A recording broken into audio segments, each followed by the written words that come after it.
And I still wake up with a little guy saluting me. It's the wake-up call with KB and Andy. Come on, let's wake up. Gotta wake up. Are you sure you want to wake up to this? Come on now, wake up. I can't wait to wake up. Wake up, idiot. And a good Tuesday morning. This is the wake-up call here. Kevin Bowen, Andy Sweeney, and Mark Dykton. Rick Carlisle going to join us here coming up at 8. Not a lot on the sports calendar here on this November 12th Tuesday. Pacers get back in action coming up tomorrow. They will be down in Orlando to take on the Magic, already the third time they'll face the Magic here this season. We'll recap a little college basketball from last night, and once again, it will be Joe Flacco under center coming up. The Flacco revenge game Sunday in MetLife. Boy, 3 years donning the Jets green, and now Flacco goes back there. What are the Jets on the season, or what are they? 3 wins? Do they have 3 wins, or they just had the 2 wins? They're 3-7 right? on the season. So if you're in the area and you're going to MetLife in New York City, you're going to sit in traffic for 3 hours. You're going to watch Joe Flacco versus a 3-win team in your New York Jets. Aaron Rodgers has been terrible. That defense has been terrible, and then you get to drive 3 hours home, KB. So that's what you get to do for 10 hours on Sunday, to watch some Joe Flacco and some Aaron Rodgers. Let's go. 9 career starts for Joe Flacco with the Jets, a 1-8 record for him in his time in New York. This is probably the most stereotypical radio thing that we've ever done here. Mark Dykton, of course, was the smart man of us three, dating back to last Friday. He took the Ohio State Buckeyes. Yes, he did. Cover of 37.5 points. Andy Sweeney, nothing says we are just fat slobs on radio like both of us bringing in donuts on this Tuesday morning. Oh, so you brought in donuts too? Well, there we go. We have 2 boxes of donuts. And we sprayed all fields here. The lovely Jack's Donuts, I open it up. You've got some tremendous selections in there. Okay, yeah, I got 6 or 7 different things. What do you have over there, big guy? Let's go. Got a little longs action here. I like it. Throw them on top. Old Scotty, you want a Faithful. donut? Nothing says, here we are, just, let's not spread out the donuts Tuesday and Thursday here. Let's just get all of it done on Tuesday morning. I texted you guys. I was already in the line, and the poor guy was already putting them in the box. So at that point, the donuts were out of the cradle, and they were in the box. I had woken up a little earlier than I usually do. I was like, you know what? This is a good little Tuesday morning to stop at long. So we should have communicated then just a little bit more. Well, I'll throw them out there to the animals whenever people arrive around the office here. I thought you were going to say the other thing that's very stereotypical radio. We're not sure any of the computers work. Other than the one that got us on the air, the other computers, which is not good. Are we on air? Well, I believe we are, which is not good, because yesterday I considered was a doozy of a press conference from Shane Steichen. He and I know you guys were on the Zoom yesterday. He looked like a poor hostage. Okay, there was a hostage situation at the Colts facility yesterday, as not only he announced, okay, Joe Flacco's the starter. I don't think that's a surprise. I can understand the frustration, the anger, whatever emotion you're feeling. You're just tired of seeing Joe Flacco. I totally get it. And then I put a couple little ditties together today. I guess you can't use that word anymore. Doozy and ditty. I guess you can't use that word anymore with what's going on in the world. But he said we're in the middle of a process about 42 different times yesterday. So I have thoughts. I know you do as well. But we sit here going into the Jets game with Joe Flacco. And one of my main takeaways is, and we talked about it yesterday, you are not going to be able to convince me that Anthony Richardson is not being punished. With the words yesterday from Joe Flacco, I'm never going to believe it another way, probably, unless I see concrete evidence against it. Anthony Richardson is being sat down. He's being punished, and I truly believe it on this Tuesday.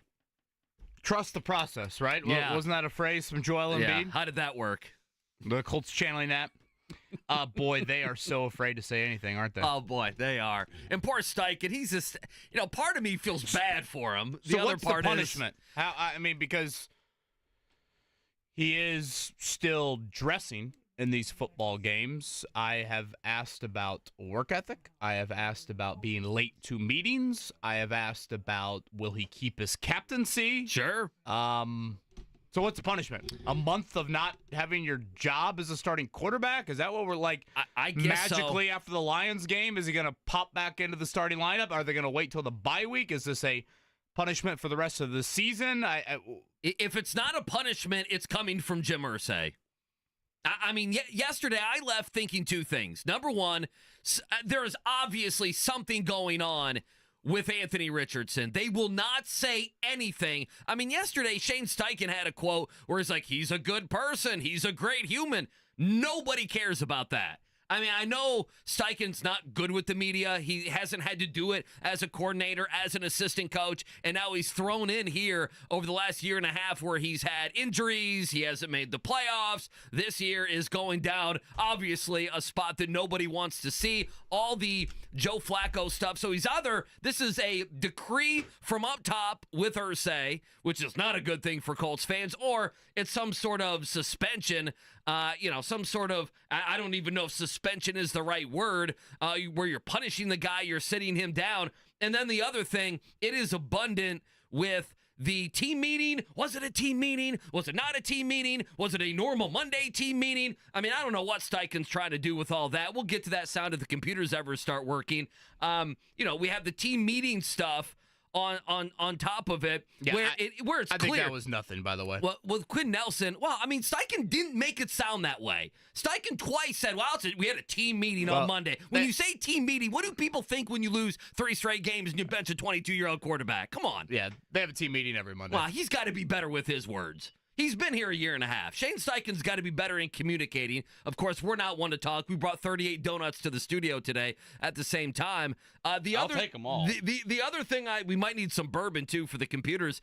The other thing is, it is clear, listening to Quinn Nelson and others now over the last, Sunday and then yesterday, that there is an absolute overwhelming belief that guys are not preparing at top notch. They're not preparing as much as they can, and it's cost this team games. I mean, fans need to know that the players believe other guys that are playing big minutes, big snaps, are not ready to be out there on a Sunday, and that is damning as well. So yesterday, while we can smile about some of the Steichen-isms, if you will, yesterday was an illuminating press conference, I thought, yesterday from Shane Steichen. Yeah, Nelson is pretty specific about individual preparation, not necessarily team or unit preparation. That was something that he did mention yesterday. So, again, Colts and Jets coming up here week 11. Nothing for the Colts today. They'll get back to practice tomorrow. Rick Carlisle going to join us coming up at 8 o'clock. I think one item I do want to get to Colts-wise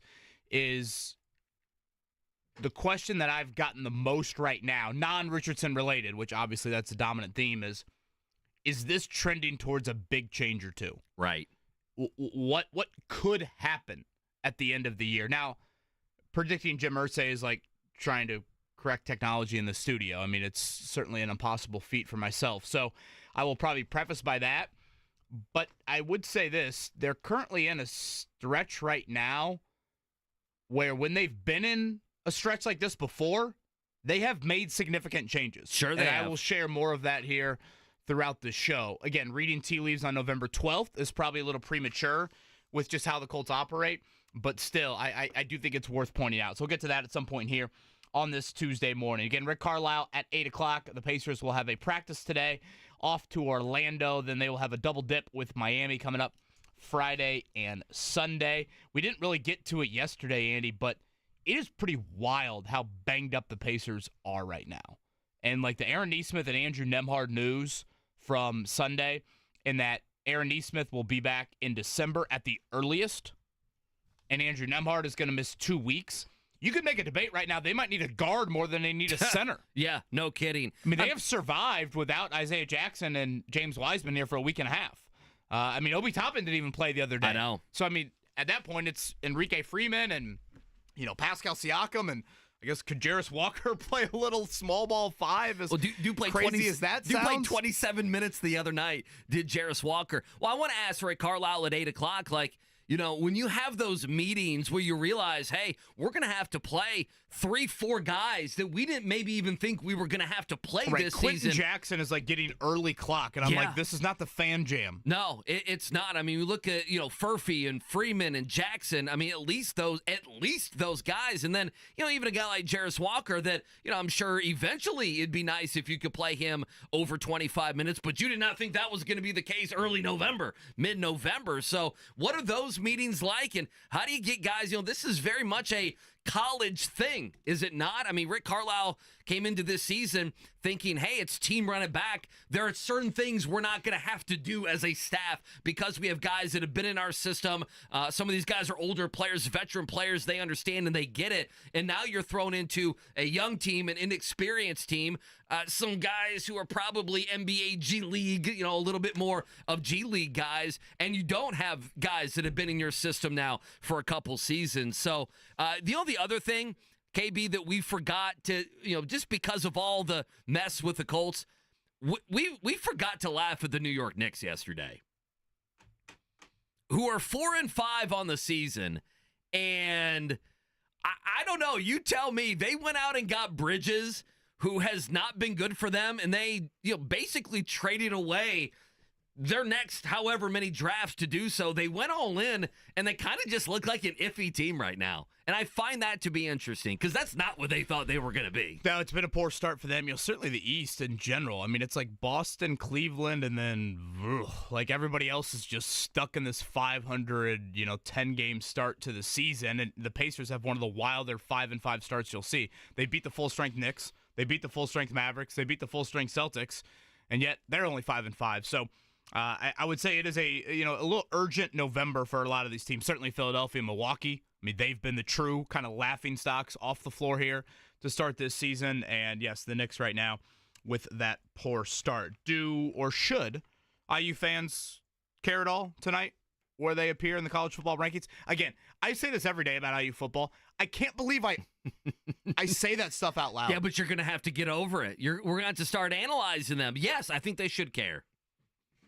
Don't you? Like, worried about No, I don't. the eye test and what a uglier win look like? The SEC teams now with 2 lost resumes, or is this still, hey, Indiana's going to be 4 or 5 in the rankings and everything's fine unless you don't lose to Ohio State by 3 touchdowns? Yeah, I think that's the question. Are they 4 or 5 in the rankings? They were 10. They were what, 8 last week? 8, Is yes. that what they were? Notre Dame was 10. They were 8 last week. So how do they, how do they move up? Where do they look in a? Where do they look? We mentioned Notre Dame and kind of did the resume test between the Hoosiers and your Fighting Irish. By the way, Micah Shrewsbury 2-0 on the season. Yes, You got to like that. I did not watch any of that game. I assume struggled you did. for a half mightily with Buffalo. Well, I saw but, it was a 9-point game. Impressive second half. Okay. I'm interested where they are with teams like Ole Miss, Georgia, and Alabama. Yeah, I the am, 2 lost SEC teams. That's what I'm really interested in. Because one of those teams is not going to be able to make the college football playoff. Who Because is it? That's the debate we're going to start getting into with our local teams. From a Notre Dame standpoint with 1 loss, assuming they continue to win. Indiana, if they do lose to Ohio State, is there any part of me thinks that has to be such a big drop for Indiana to go from where they theoretically will be tonight in the rankings to out. But, I mean, the SEC at times, I feel like they just run the college football world. And do we see that with their 2 loss resumes that they're starting to create here? So I will be curious about that tonight. You brought up Notre Dame winning. Purdue and Butler both win at home last night. Starting lineup change for the Bulldogs. They win, pull away from Western Michigan in the second half. Some star-studded names inside of Hinkle Fieldhouse last night. Tyrese Halliburton, Caitlin Clark, Miles Turner, among others there. Shane Winnington, former Pacer draft pick, former Pacer assistant on the staff there at Western Michigan. And then Purdue, they beat Yale last night 92-84. Yale thought to be, I think, one of the better mid-majors out there. I don't know if it really got too serious at all for the Boilermakers last night. Their bench was needed there. Camden Heide, Miles Colvin. I really like C.J. Cox, the freshman. I'm going to be very intrigued to see him get more and more run. And Trey Kaufman-Wren playing a little bit of center for Purdue is with Daniel Jacobson out of the lineup. I'll be curious how much Matt Painter leans on that. A little small ball, which we're not used to seeing from the Boilers. I mean, that's what you're going to have to do some this season. Purdue allowed 50 points in the second half last night. Yeah, 50. Yale, for what it's worth, they were picked to finish second to Princeton. Obviously, Princeton made the Sweet 16. Purdue's got Alabama on Friday inside of Mackey. It is an amazing stat that Purdue has not lost a non-conference game in 2 years and 11 months. I was about to say 3 years. Yeah. It's just an insane stat that they have been able to put up here over the last three non-conference schedules. Does that come to an end Friday inside of Mackey? The number 2 ranked Crimson Tide, who did struggle last night with McNeese. They won that game by just 8 points. Well, you know who McNeese State. You know who their coach is, right? Will Wade, baby. Will Wade, baby. That's my guy, Will Wade. So he would have been the second team I would have guessed their plane had to be reverted back to wherever McNeese flies out of. Yeah. I mean, Will Wade and Nate Oates are good friends. So I did watch some of that game last night. Will Wade, at some point, we'll all quit clutching our pearls and he'll get a big-time job. But that was an interesting one last night. All right, let's take a break. Mark, where are we with the computers? Are we a yes or are we a no? We're a maybe. We're a maybe. Okay. Well, that's better than 15 minutes ago. I need a drink already. When they were when they're on fire. We got plenty of donuts over here. Mark, congrats. Give me all the yeast you can. Well, trust me, we've got plenty of it. We have 30 donuts. So we'll have some fun today. Reminder, Rick Carlisle going to join us at 8 o'clock. If the computers obey us on the other end, some sound from Shane Steichen, preparation, quarterback, team meetings. A lot was discussed yesterday, plus your news and scores from overnight. Appreciate you waking up with us. It's the wake-up call. It's us. It's a Tuesday right here on The Fan.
5 and 107.5 The Fan.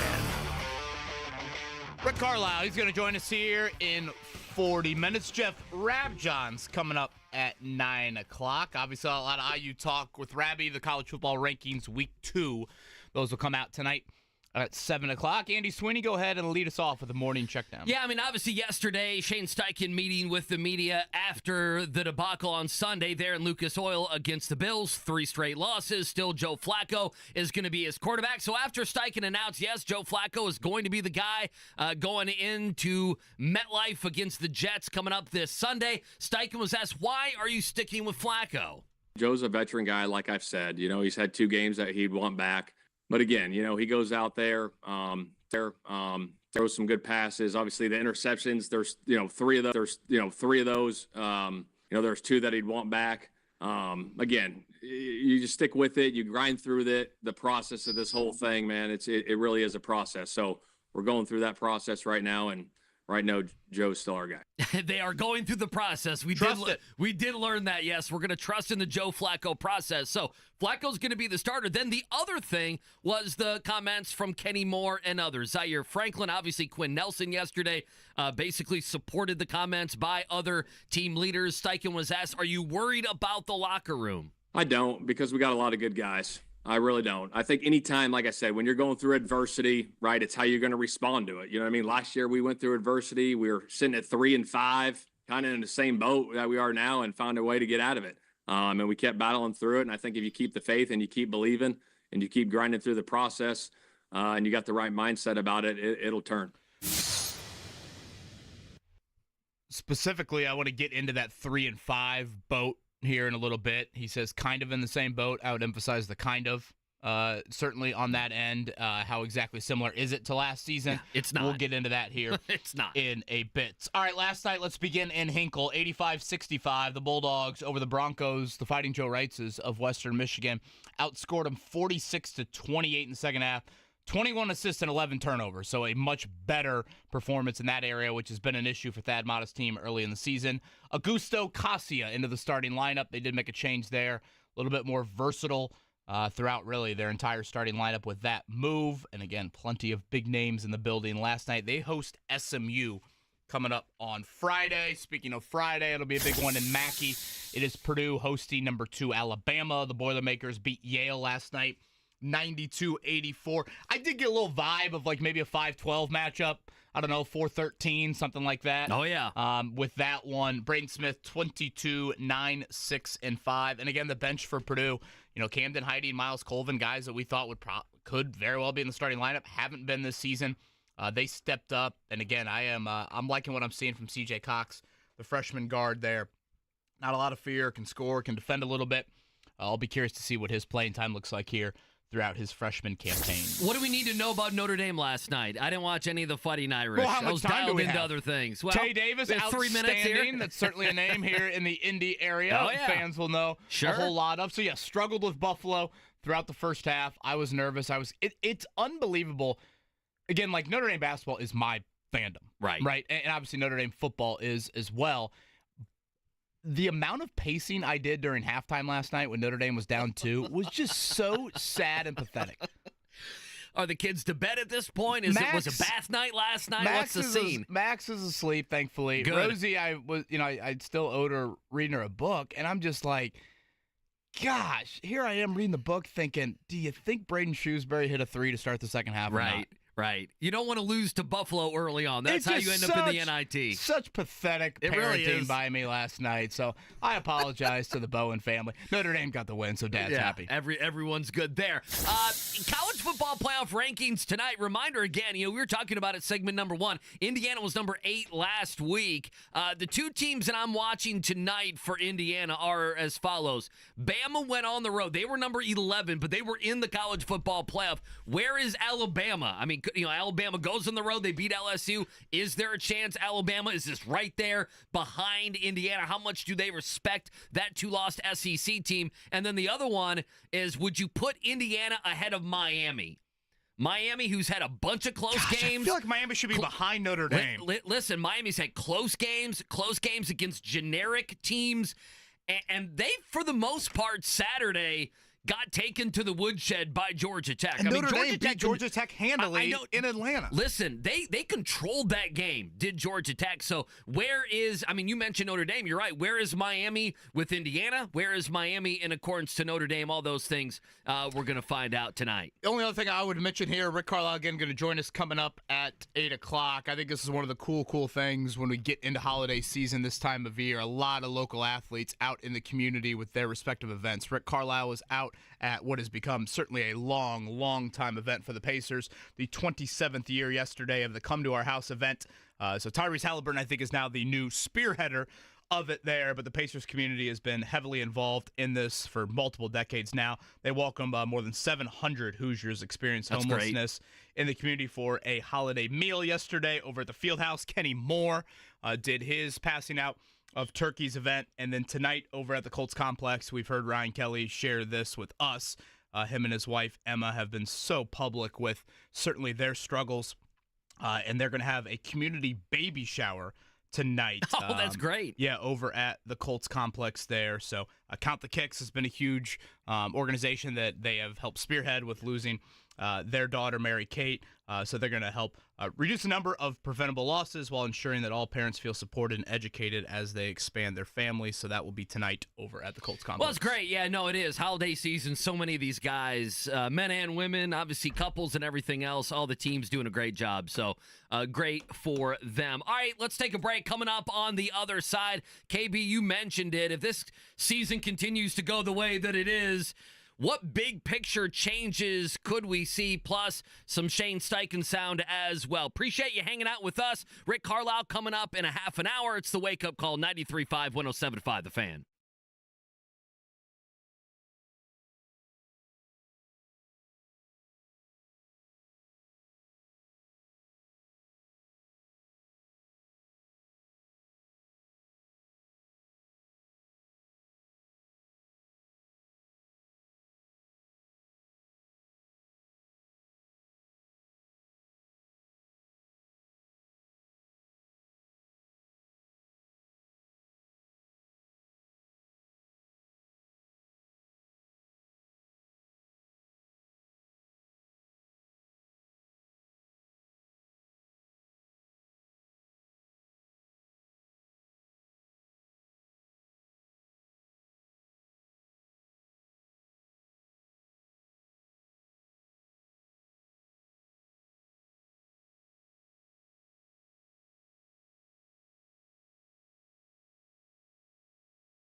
It's the Wake Up Call with KB and Andy on 93.5 and 107.5. The Fan. Rick Carlisle in 30, Tuesday at 8 a.m. Pacers head coach joins us. They'll have a practice later today, then off to Orlando. Again, no Paolo Banchero for the Magic in that one. The Pacers will try to get down there and get a W before 2 with the Heat coming up this weekend. It is Colts and Jets in Week 11. 3.5-point favorites. Aaron Rodgers and the Jets on this one. Frankly, I think the only reason why the Colts aren't being laughed at more nationally is because of the Jets. Oh, yeah. There's a couple teams that are being laughed Probably at. the Cowboys, right? Yeah, well, the Cowboys, the Giants, and the Jets are definitely. Where the damn sun's going to be. The Jets are at the top of the list. You know, Sauce Gardner, who's a good player, obviously, or was a good player coming out of Cincinnati the last couple years. Yeah, then he played too much golf this offseason, right? That's what they're complaining about. He's being called Soft Gardner. Ooh. Because he doesn't tackle anybody. Well, apparently he's Soft Gardner. He will see his college teammate and one Alec Pierce coming up on Sunday. Well, good. If Pierce can make a catch, you don't have to worry about being tackled. So something pretty good. I do want to get to here in a few, and I know it's a little bit big picture, and part of me is a tad hesitant to go here on November 12th, but I think there's a reason for the question being asked, and I think there actually is some evidence behind an answer here. Do we see big changes at the end of this season? And again, you got 7 games to go. It is a hair premature in probably committing to anything with an answer on that end. But I actually do think there is some past precedent here that could, add up to something happening. Again, predicting Jim Irsay is probably one of the more ludicrous things any of us would want to attempt to do. It's a difficult bet. Hey, Hammer, try to figure that one out, Kendall. Right. Yeah, so try to figure that one out. Not something I want to entertain too often, but I do want to get to that here in a few. All right, can I play this little soundbite for you guys? I made 2 of these. There's a little song, and then there's a remix in the 8 o'clock. Tell us more. And then there's a remix in the 8 o'clock hour. Well, yesterday, listen, we're not going to play it all. It was a 9-minute press conference. Was this the little ditty you were teasing earlier about Jack and Diane? But I'm telling you, man, how many times yesterday did Shane Steichen mention trusting the process? 30? Boy, it was a lot. Wasn't it? It was ridiculous. It was a lot. And then when asked about the process, he just mentioned that it was a process. James Boyd goes, I have to drop somewhere. I need to send it to you, Mark. James Boyd goes, well, can you explain the process? Steichen goes, it's a process. We're working through it, James. It's a process. So go ahead and play this. If you missed any of the processes yesterday, here's Shane Steichen. We're going through a process right now, and that's where it's at. Yeah, you go through a process every single week, Steven. You really do. Faith, and you keep believing, keep grinding through the process, grinding through it. Yeah, I think it's just consistent with the process. That's what it is. You got to go through the process every single day, and that's where it's at. You just stick with it. You grind through the process of this whole thing, man. It really is a process. So we're going through that process right now, and right now Joe's still our guy. Faith, and you keep believing, and you keep grinding through the process of going through the process and grinding through it. Yeah, well, like I said, we're going through a process, James. That's it. Can you explain the process? The process yesterday from Shane Steichen. So the question is, do you trust the process that they're going through this week, Kevin Bowen? How many processes did we get? Oh, my goodness. We got 30 of them. We probably more than we have donuts in studio. We probably had, I think 1, I counted 2, 3, 16. 4, 5, 6, 7, 8, 9, 10. Yeah, 10 in 8 minutes, something like that. We have a remix of that later on. Are they afraid to say anything about Anthony Richardson that is transparent? Yeah, listen, man, I come from that the last, few weeks, and we've talked about this. Remember when he got benched a couple weeks ago? This was I don't know if it was a Tuesday or a Wednesday. It was a majority of the show that the Colts, I'm going to be clear, the Colts look like clowns here. They do. And I know that's a JMV word, and he's right. He uses the verbiage clown show. There is something about what is going on that they did not sit Anthony Richardson because of 44% completion percentage.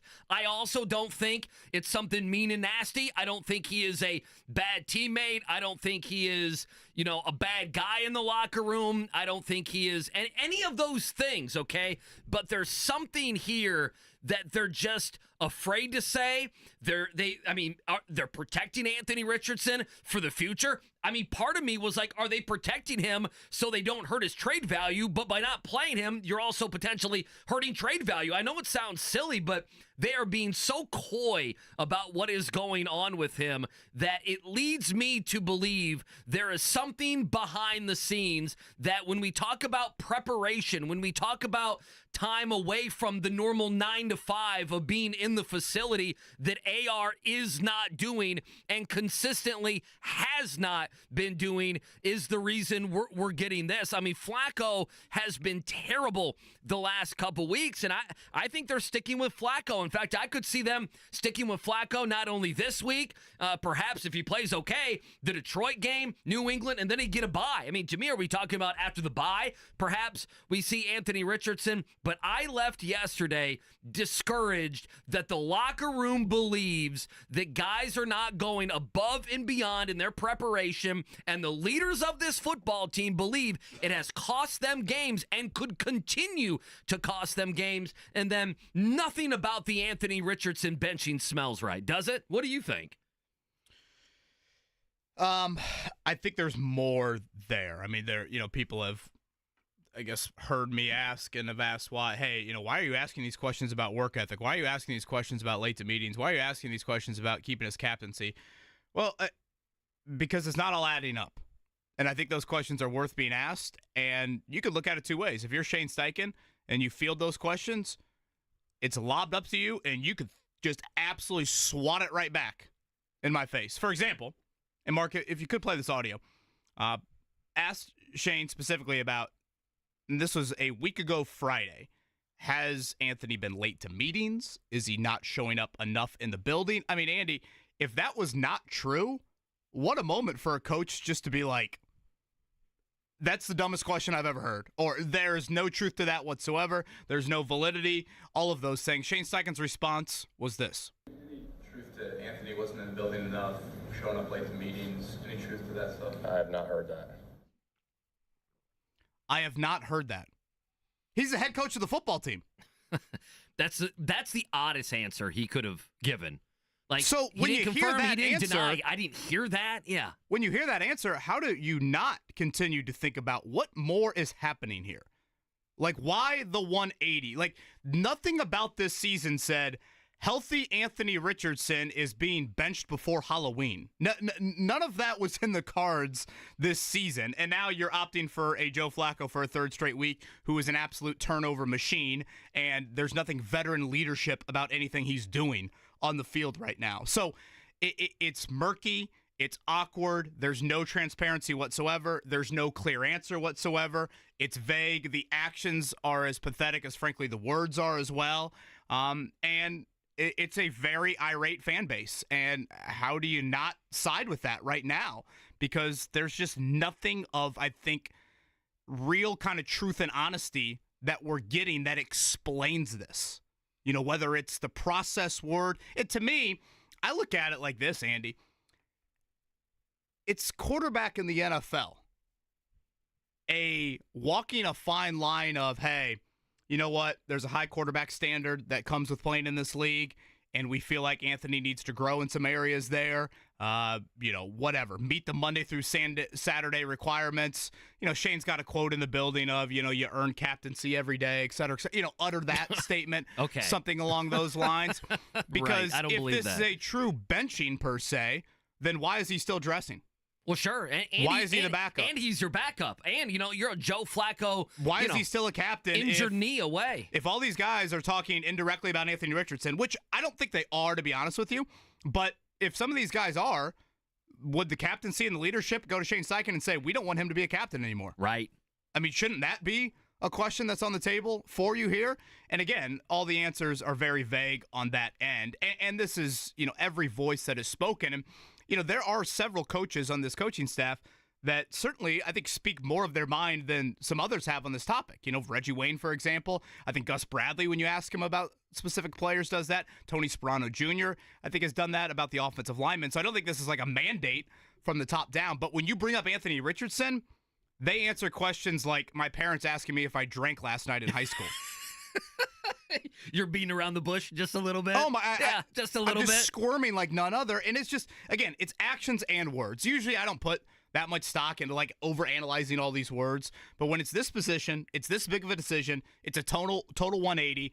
I think you deserve a lot of clarity and leadership on this. And frankly, right now, Joe Flacco's play is being held to a different standard than Anthony Richardson. 1,000%. And so that, I think, needs further explanation and not just, hey, veteran leadership. Well, veteran leadership has been 6 turnovers in 21 drives and losing football from the most important position in sports, and yet he still is a starter. Yeah, the quarterback position cost you the last 2 games. It doesn't mean that Anthony Richardson would have been a lot better, but it means that Joe Flacco did nothing in either one of the games, Minnesota or last week against Buffalo. Joe Flacco did nothing to contribute to the actual winning of those games. I mean, they didn't score an offensive touchdown against Minnesota, and, you know, Flacco basically spots you 10 points, right, at the very beginning when you have a Josh Allen and an offense there in Buffalo that was dealing without Keon Coleman and without Amari Cooper and everything else. Let me give you one more piece of sound. This is a back and forth. I believe this was James Boyd. You know, he asked, what does Anthony Richardson need to work on? You guys won't tell us what exactly, and I think this feeds into your point exactly, KB. What exactly do we need to see from Anthony Richardson going forward? Yeah, I think it's just consistent with the process. That's what it is. Just you got to go through the process every single day, and that's where it's at. You know what I mean? It's at. You know what I mean? He's a great person, phenomenal human being. Like I said, not ever losing faith or trust in him. We're going through a process right now, and that's where it's at. Can you explain the process? Like, has he been late? Has he not prepared the right way? Like, we hear those words and you can take it. And I'm just trying to understand, not to put any words in your mouth or spin anything. Like, what does that mean? Yeah. Well, like I said, we're going through a process, James. That's it. Steichen, he sounds silly. I mean, this has to be an organizational thing that they are just not going to talk about what happened here with Anthony Richardson. Is that further coddling of him? Like, to me, I think you can walk a line of not absolutely undressing the kid and ripping. You know, I thought Brian Callahan probably went a step too far with Will Levis earlier in the season in some of his public comments. I think you can find a finer line of that. And honestly, finding that finer line might send more of the message to the kid than, you know, these sort of, because when you hear Richardson talk, it's not like he's been super open about why he has been benched. You know, he said he wasn't told. Right. So, like, he has expressed a lack of clarity from a behind-the-scenes standpoint. And I just think, right or wrong, Andy, he's the prized possession. He's your son. He is the most important piece to Shane Steichen's operation, to the franchise, to the future, to his job security, all of those things. And so you've got to go to the nth degree to make it work. And that means, from a scouting standpoint, you obviously, if there are whatever, off-the-field questions, quarterback standard, again, we bring all these up because we don't know. If there are those legitimate questions out there, then A, that should have been identified in the scouting process first.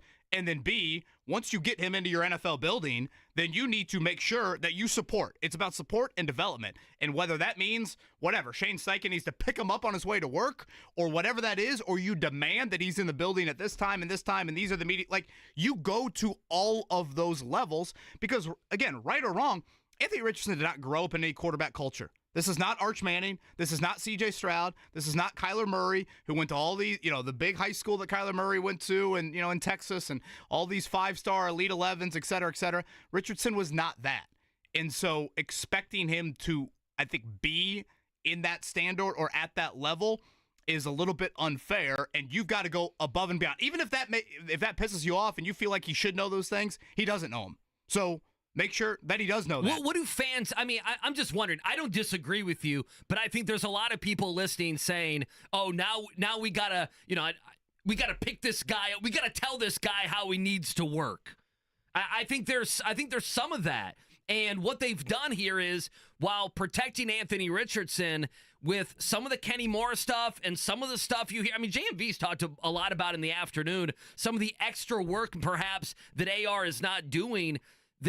Steichen's words, while he thinks he's protecting Richardson, by lacking clarity and letting other narratives run wild, they're actually feeding, I believe, a more negative narrative. Sure. Because I think that's very fair. Because I believe, because of what's been said or what hasn't been said, combined with the stuff that you hear, and again, who knows exactly how much of it is true, I believe that Anthony Richardson was not preparing like Shane Steichen wants his quarterback to prepare, and so he got sat down. I don't think it was one thing. I think it was a number of things. I think it was over a course of of several weeks that we got to this point. That's what I believe. But, Shane Steichen answers that question. He's a great human. That's not the question. The question isn't, do you think he's a great human? I mean, he didn't say anything about him being a good quarterback. He says he's a great human. Well, what about his quarterbacking? That's what you were asked about. What about that? And I think another question, I believe it was asked, but I don't know, at this point, they all run together at some point. Should this have been identified before the start of the season? I mean, it's a great question. Or last year, off-season, preseason, when you anything. Go through the Richardson cycle of him starting this year, Andy. He plays, the first 4 games, then he gets hurt? Yep. So then he's out. Was it two games he missed? I think it was 2. Yes. He missed 2. Then he comes back for 2. So, in those 2 games, did something arise there to where all of a sudden it's like, oh my gosh, he's not showing up or he's not doing this, and then now all of a sudden he's been theoretically bent. And I asked a very direct question, I guess a week and a half ago, is this a benching? And Shane Steichen, for what it's worth, said no. This is not a benching. And again, if it were an outright benching, would you not dress him? Would you have Sam Ehlinger be the backup? Where are the levels of punishment if indeed this is an off-the-field issue? And how far do you go with it? I find it very odd and making no sense whatsoever. They have not opted for him in short yardage. No. So, is you that asked about it again yesterday. He gave a non-answer. Is that part of the benching? Yeah. Andy, for example, it has to the be. Colts in the last 2 weeks, okay? I went back and looked at 3rd and 2s, 3rd and 1s, 4th and 2s, 4th and 1s. Short yardage, critical moments, big plays in games. The Colts are 4 of 9 on 3rd and 2, 3rd and 1, 4th and 2, 4th and 1. Their opponents the last 2 weeks are 8 of 10. 80% to 44%. When you talk about one-score games in the NFL, you talk about the difference between 7 and 3 on a drive, and you add that up over the course of the game, that difference right there, 4 of 9 versus 8 of 10, is monumental. Oh, last the Rams yesterday. Monumental. Yeah, it's Monday Night Football. How big of a difference, and yet theoretically, you are all win now. Well, that's what we were told. That was it's gone from he needs to be a professional to it's a win now move to it's a process. Win now would be play him in short yardage. There is nothing Joe Flacco gives you. The only fourth and 1 they converted on Sunday, that was just all Jonathan Taylor's second effort. No, he broke 2 tackles to get a yard and a half. So that to me doesn't add up either here. So it is beyond confusing. It lacks clarity. It lacks transparency. All of those things, and it is approaching 2022 levels in fan frustration. I think that is undoubtedly true. I think fans were more just in 2022, this is a soap opera, this is a joke, is this really happening? Whereas this is just rooted in mass confusion of why the sudden 180, why this when we were preached patience, patience, patience for so much of the last year and a half, and win now in an offseason when you didn't make one substantial move to win now, that is where so much of this fan base is confused by it. And unless they win Sunday to me is probably the breaking point, because Sunday is you're playing another team. That's a joke. They're with you outside looking into the wild card picture. 5-6 versus 4-7, 4 straight losses versus, you do finally get a win. I think Sunday is the breaking point. Oh, the Jets are being pounded over the head in New York like none other. The football teams up there are absolutely being crushed, and the Jets are a huge part of it. Did you want to tease, if you don't mind here, just a little? I know we don't have time maybe here. Maybe at 8:30 because we got Rick Carlisle coming up. But again, the other question that I've gotten so often from people here over the last couple of days is, could you see a big change happening? And I guess I'll say this. There is evidence of the current situation the Colts are in, particularly offensively right now, that if you look at past precedent under Jim Irsay, he's made changes. Oh, yeah. And some of them clean sweeps. So I want to get into that, probably more about 8:30 with that. But that is the other question that I've gotten a whole lot right now, so I think it's worth diving into. Yeah, if nothing else, this has turned into a mess. Last thing I would say about 2022 compared to now, and obviously I wasn't doing radio back in 2022 here with you knuckleheads, but, at least at the end of that year, you were going to get some newness. You were going to get a new coach, and eventually, and I don't know how much you guys talked about this during the season, you got a new quarterback. I think it was clear at that point the Colts were going to have to do something at quarterback. And I know you're going to have some data here. I don't think you're going to get either one of those. Like, I could make a compelling. No, when I say big changes, I mean more of GM head coach. Sure. Like, okay. Sure. What is that thought? Quarterback, I mean, who the hell knows? Exactly. That's kind of my point here is there was, at least you have a bad season, there is the dangling carrot of hope that the offseason light can at bring. the end of the rainbow. Yes, that the offseason can wash away the sins of the season before. And right now, as we sit here going into Week 11, I do not feel that way. I do not feel that way. We'll see what KB thinks about that. We'll do that at 8:30. But coming up on the other side, injuries, playing young players, still 500, the big win over the Knicks, and much more. We'll talk about it. Pacers head coach Rick Carlisle, he joins us next on The Fan.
or 2 with the Heat coming up this weekend. Coach, obviously Benedict Mathurin career high on Sunday.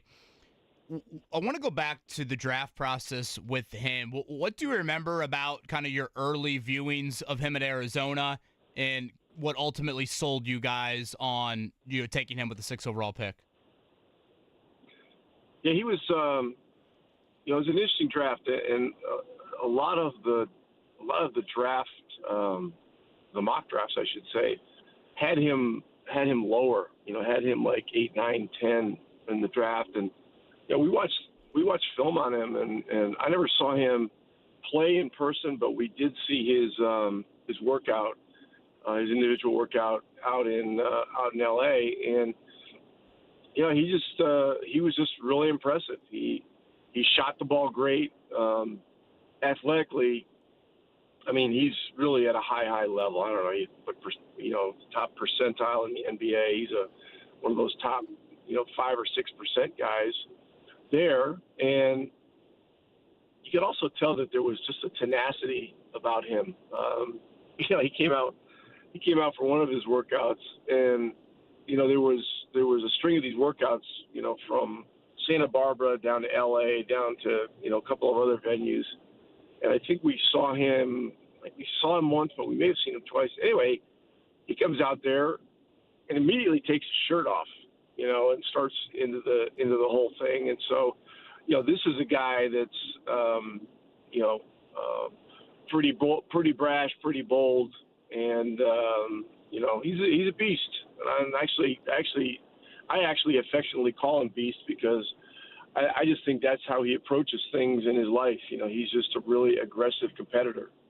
You've shared with us times, where you want to see him grow defensively. Certainly, I think kind of just learning how to play with you guys offensively. If you go to that part of it offensively, his assist number is like just under 2 so far early in the season. But when I watch him, Coach, I feel like he is making more of the extra pass, or I don't know how to properly describe it. Do you feel like he is doing that? I mean, the gifted scoring obviously speaks for itself, but do you feel like offensively he has grown in kind of playing within your system? He has, and I'll be completely honest here because I think this is one of the values of this show is to educate folks that listen about some of the dynamics of our team. He's a different fit in our system than the other guys that are out right now. Neesmith and Nembhard, they're more natural runners. They're more natural ball movers. The freelance flow of the game is something that comes easier to those guys. Maybe because of the systems they played in college. And so, one of the things I've talked to you guys about with Ben is, certainly the defense is something that, if you're going to be a great player in the NBA, you've got to be a guy that can play both ends of the floor. And so, some of the challenges that are happening now are that because Ben is in the starting lineup and we frequently take Tyrese off, the better ball handlers that are involved in pick and roll. Now Ben is guarding, sometimes 30 or 40 pick and rolls per game, and it happened in the Charlotte game. It's happened in it happened in the Orlando game last week, and it's happened very frequently. And so he's being put in situations that are different and among the most difficult to defend, in NBA basketball.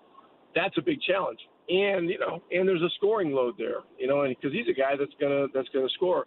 So that brings a challenge. The great thing about the New York game was that, he and Tyrese both had explosive games.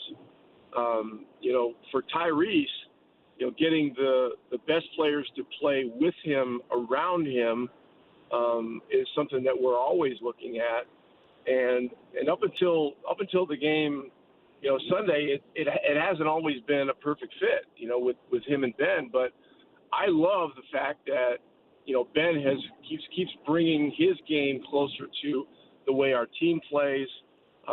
He and Tyrese both being big positives in that game is great news. And like every team, whether it's an NFL team or an NBA team, is a constant work in progress. And you have a lot of these, little challenges that are constantly built in.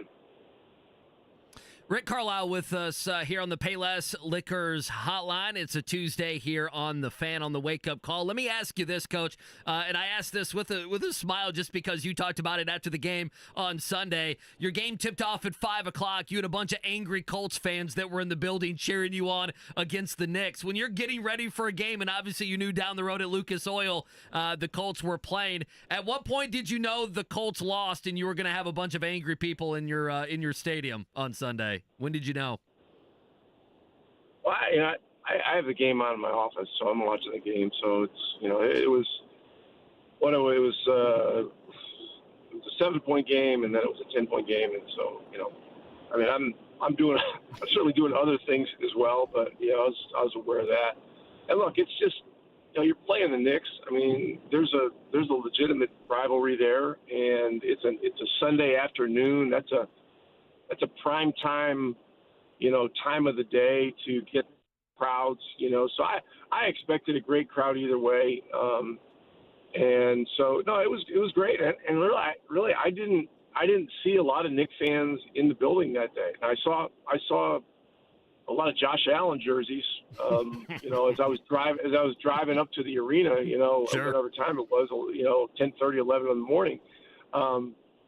And there were some white jerseys in there, probably Bills people, but it's interesting, the two Indianapolis teams playing two New York teams on the same day. Yeah, that is. I think, good point. There's one more time this season you guys fall into that Sunday, and same as the Colts game later this year. Rick Carlisle with us here on the Payless Liquors Hotline. Coach, I want to go back. Andy, I know I asked you about injuries earlier. Do you feel the need at all to add a guard or a center given the roster injuries right now, or do you feel like you will just roll with what you've got here in the foreseeable future? Well, it's hard to say for sure. Right now is not the best time for transactions because a lot of the players that may be available are guys that were signed during the summer and would not be eligible for trade until December 15th. So you got a big group of players, and really we're talking all positions that are untradeable or ungettable until December 15th.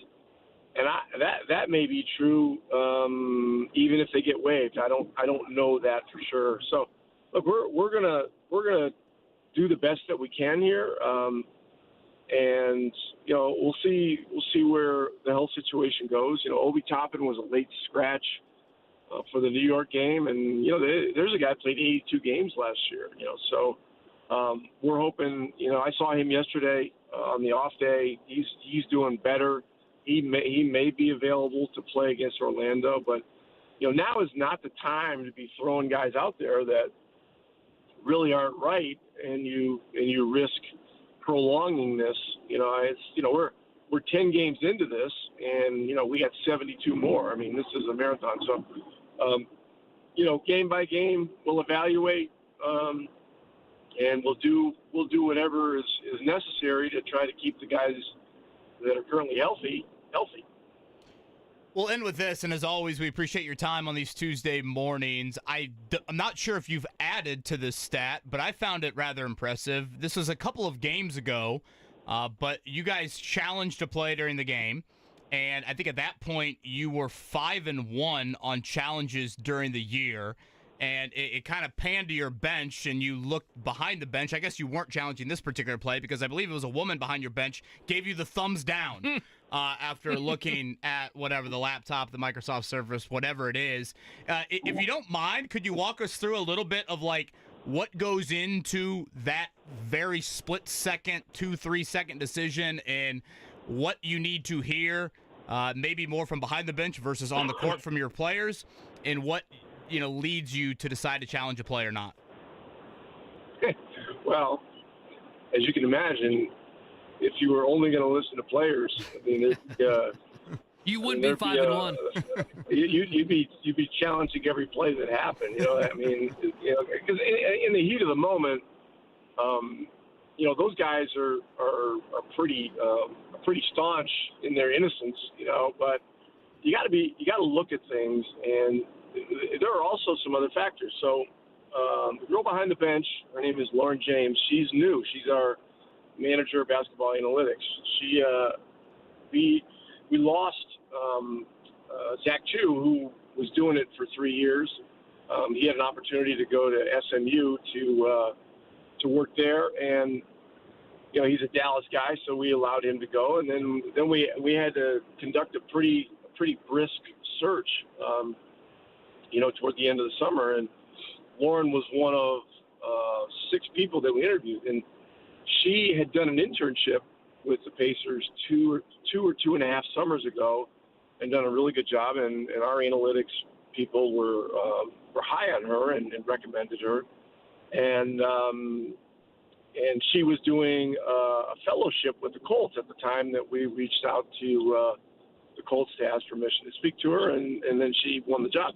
So she has the iPad or the Microsoft Surface or whatever that thing is, and Mike Weiner sits right in front of her. And Mike is really the one that is he looks at it as well, and he's been looking at this stuff for many years for me, going back to the Dallas days, as to whether it's a yes or a no. And look, in some situations, like if you get late in the game, let's say it's a 6th foul on one of your good players, it may be a high-value play that is going to be a 3-point play. Maybe it's a block charge situation that's close, but maybe your player was outside the restricted area and they said he was inside, and so you try to do the best that you can. And we've had a lot of instances this year where the decision to challenge was a very important one. And also there's a new rule this year that if there's a play having to do with the ball going out of bounds, and part of what made the ball go out of bounds was an uncalled foul that is proximal and causal to that play, that play can be changed to a foul, and you could even have a call reversed and have free throws instead of the ball, instead of the other team having the ball, or instead of the other team having an and one or something like that. So, there's more factors, and because we're on the subject of our female behind the bench who's doing this, I got to ask you guys. There's a female voice on your station that is, makes announcements about a game coming up, and I never hear anything about this person. Is this a person that works in the studio? What is her name, and why does she not get any love? All right, so this is what I believe. I can be corrected. So for things like that, for promos, I believe the radio station sends that away. So we write up promos, and then it gets sent to a gentleman by the name of, I believe, Jim Cutler is the guy's name, Coach, and his wife. So he does voiceover work. He's got a great voice, and you hear him all over the place. Studio in his basement, and makes millions. Yeah, it makes millions. In fact, I'm sure you've heard his voice, and you're like, oh, I had no idea it was that guy. His name's Jim Cutler. His wife is also a voice professional, and so we basically, I think, buy that service for him and his wife to voice things for us for Pacer games, Colt stuff, and everything else. Okay, well, what's her name? I mean, we got to do a little more promote women here. Maybe Mrs. Cutler. Yeah, Mrs. Cutler. I believe no relation to Jay. Yeah, I mean, we should have her on this show sometime just to talk to her and show some respect. Well, you know who we do here, especially previewing races with weather and I think high school football weather. Terry Stacy, the longtime voice here, obviously on WIBC. You do hear her on our airwaves as well. So shout out to Terry Stacy. I believe it's Dawn Cutler is her name. I believe. Dawn Cutler. Okay. Yeah, you can look that up. All right. All right, well, that's good information. Shout out to Lauren James on your bench. Shout out to Don Cutler, certainly as well. Coach, safe travels down to Orlando. Boy, stay healthy because I feel like right now that's been such an unfortunate topic here early in the season. Enjoy the warmer weather, and congrats on the win over the Knicks. Okay, thanks. Take care, guys. Pacers head coach Rick Carlisle right there on the Payless Liquors hotline. The Cutler family makes a lot of money off their voices. Boy, it's great. I think 3, and I hope I'm right on that. I don't know if I am, but I think I am. That's way above my pay grade, as Micah Parsons would say. Three that things was good on the fly by you. 3 things. That was, yeah. 3 things on that. I was thinking Terry Stacey. I'm pretty sure it's her. I've met Jim Cutler. I've talked to him. We never could get his service when I went in Louisville because other stations had it. He's very specific to a station. 3 things on that. Benedict Mathurin is such a big deal, KB, that, if this continues, if his tear continues, I think Pacer fans, and I know you, have been dreaming of this Tyrese Halliburton, Benedict Mathurin backcourt, right? That's been a dream, and it's just the last year and a half. It hasn't come to fruition. You've had injuries, you've had benchings, you've had other guys like an Andrew Nemhard. You've had the team go from all offense to trying to be better on defense. So for me, Benedict Mathurin, if he turns into this well-rounded player that seemingly he is, that is such a big deal for the Pacers that I know they've added guys and brought some guys back, but if Benedict Mathurin is going to turn into that right there, then that's a huge deal. And then the other things, looking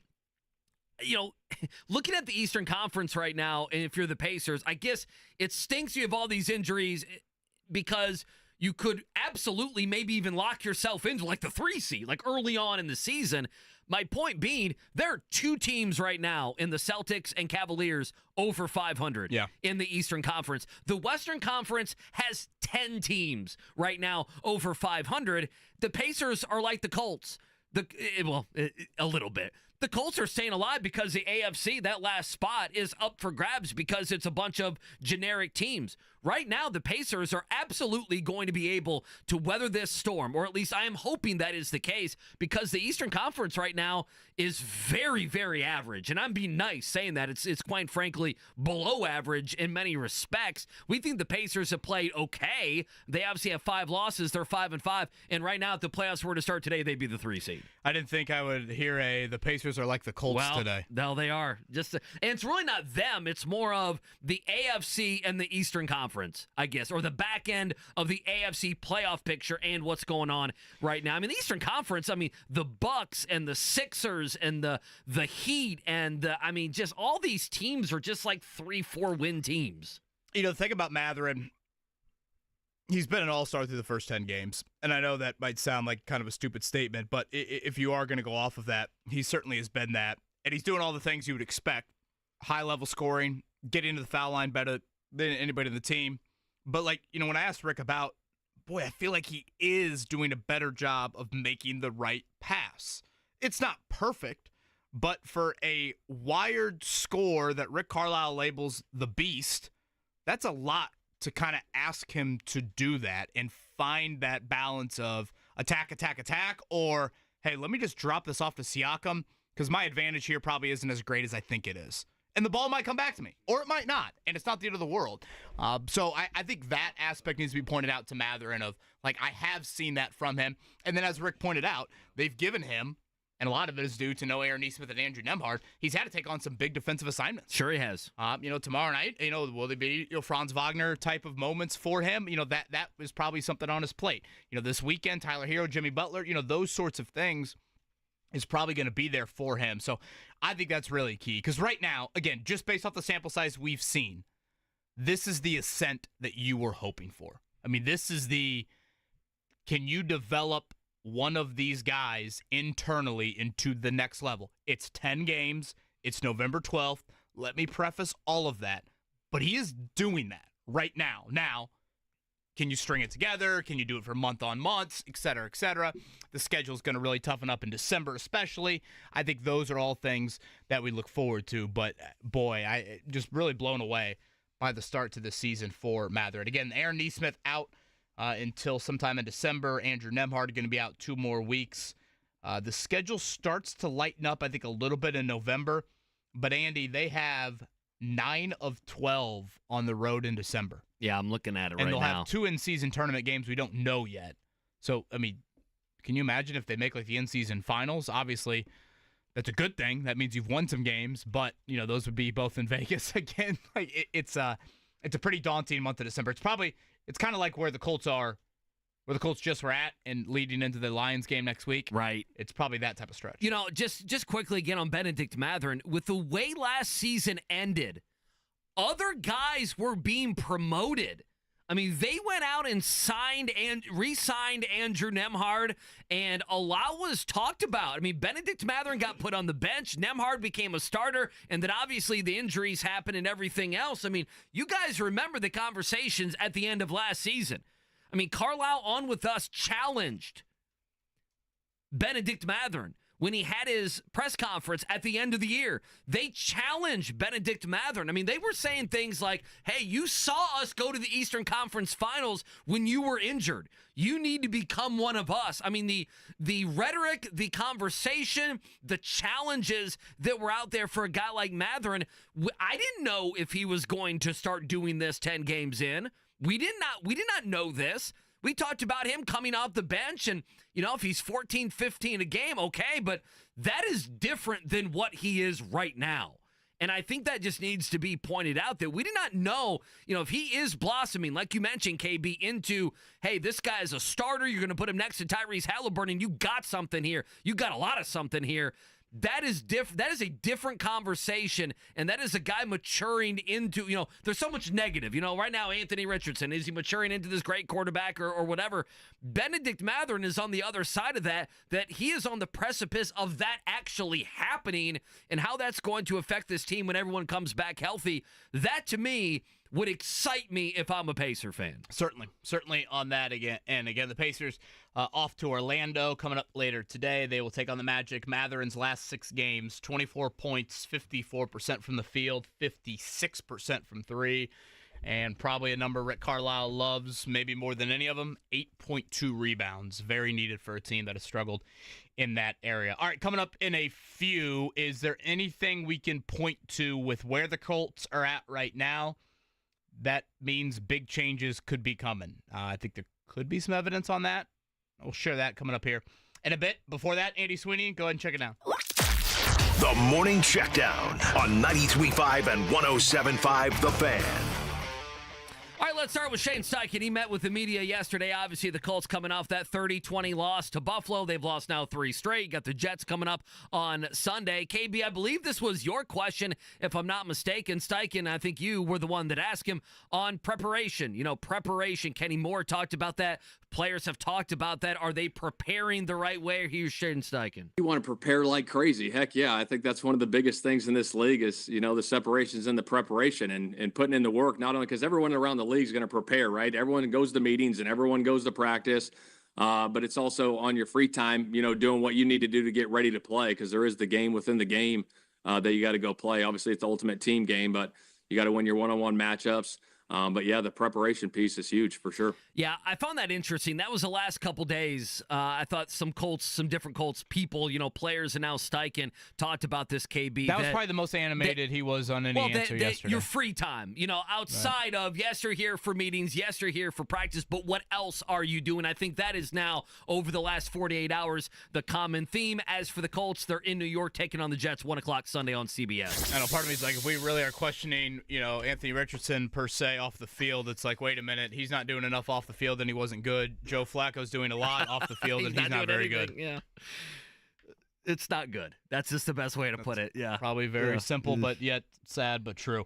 All right, last night, Hinkle and Mackey, both of those got victories. At Hinkle, it was a big second half from Thad Matta's bunch and needed after losing to Austin Peay on Friday. 46-28, they outscored the Broncos there in the second half. A star-studded crew: Tyrese Halliburton, Caitlin Clark, Miles Turner in the building. Dane Fife watching his former assistant Dwayne Stevens at the helm of Western Michigan there.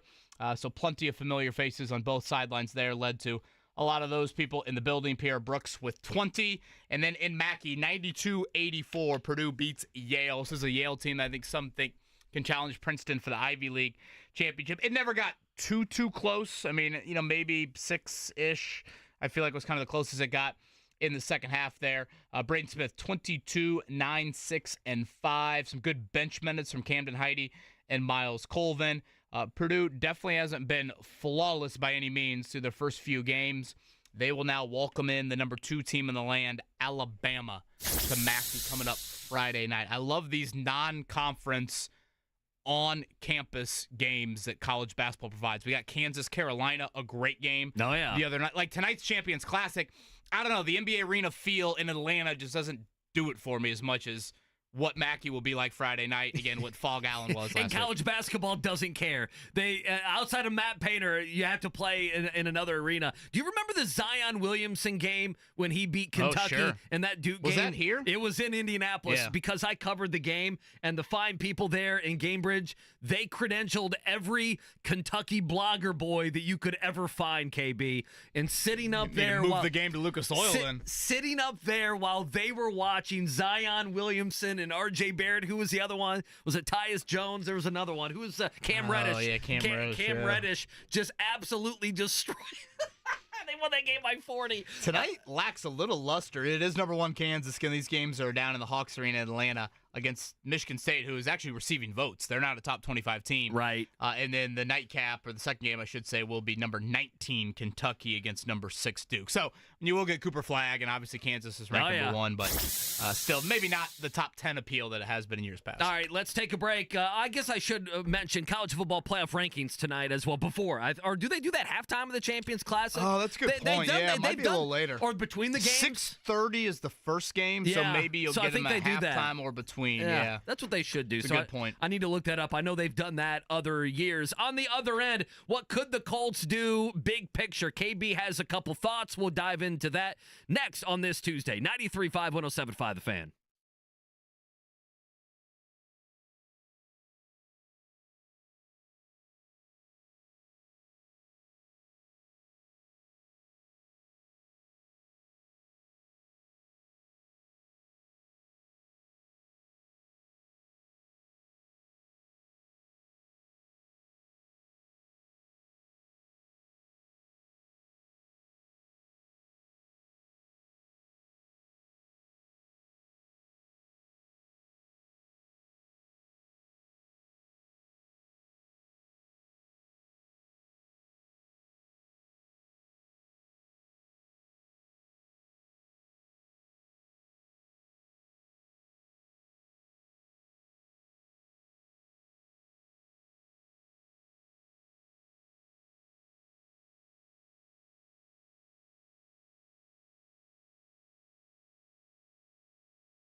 It's the Wake Up Call with KB and Andy on 93.5 and 107.5. The Fan. Great stuff with Rick Carlisle. He's easy for me to say here. That'll be up on the podcast here coming up shortly. Again, Jeff Rabjohn's 9 o'clock. We'll get into not only Indiana basketball, but obviously Indiana football. Andy, check that during the break. Those rankings will come out tonight, 8:30 to 9. So there you go. In between the two Champions Classic games here coming up on ESPN. Tease this throughout the show, and this is the question I've gotten the most non-Anthony Richardson related here in the last probably week or so. Could we see big changes coming for the Colts? Predicting Jim Irsay? Good luck. Yeah, it's like British weather. Good luck, buddy. Maybe British weather's easy to predict. Yeah, Maybe it's just wait 5 minutes, it'll be raining sideways. Exactly. Good luck. So let me preface by saying that. But Andy, currently the Colts, and I think it's worth pointing out, they have an offensive-minded head coach, are in a 5-game stretch of 20 points or less. And to put that into context, that's just the 4th time this franchise has been in a stretch like that since 1998. And, really that kind of was around Jim Irsay's time of taking over for his father, right around that general decade. If you look at the other 3 times they've been in that sort of rut, go back to 2011. They were in it. What happened? Polian fired. Right. Jim Caldwell fired. 2017, they had another one of these stretches. What happened? Chuck Pagano, lame duck, fired. Chris Ballard, year 1, kept. Okay? One more time. It happened in 2022. Yes, it did. And what happened then? Frank Reich fired mid-season. Jeff Saturday not retained at the end of the year. Chris Ballard in year 6 retained. So now here we are in 2024, and it has happened again. It's happened with an offensive-minded head coach. Does that lead to something? Does it lead to 2022 or 2017, where it's maybe one of the two? Does it lead to a total 2011? Does it mean absolutely nothing because this season was whatever, thought to be Anthony Richardson, and now it's taken this 180, which is win now, and they still can't score, even with the win now approach? Past precedent would say this. When they're in a stretch like this, Jim Irsay cans people. Sure, something happens when you start playing football the way they're playing football right now. And by the way, Sunday against a lame duck team in the Jets if we come in here and they get dominated and they lose the game, we come in here on Monday. The Jets are about the cesspool of the NFL. They really are. Their fans hate them. They're going to fire everybody. Everyone's getting fired in New York. Yeah, everybody. That is, again, reaching kind of the embarrassment levels. Sure, and I think there's been this is not the Vikings of Bills. Different levels of it, even the last 2 weeks. Given the opponents, like you mentioned, this is a little different animal. So I do think it's worth bringing up. Now, again, predicting Jim Irsay's actions 2 months from now is a little far-fetched. So I do want to caution that. But past precedent has said in Irsay's ownership, when they have had a stretch like this, he has made changes. I don't think it's exactly apples to apples, all 4 of these instances, but I do think it is worth bringing up. So when people ask me that question, there's evidence to say a change or two could be coming. Obviously, now the question becomes, what would that look like? Would it be Ballard? Would it be Ballard and Steichen? Would it be just Steichen? That kind of sounds crazy, but there's history there. There's history there with Jim Irsay, and we'll see how it plays out. All right, so I have an opinion, and then I have a question. My opinion is, listen, you cannot fire Shane Steichen or do something big time with Anthony Richardson, a trade or whatever it may be, and you cannot let Chris Ballard do that.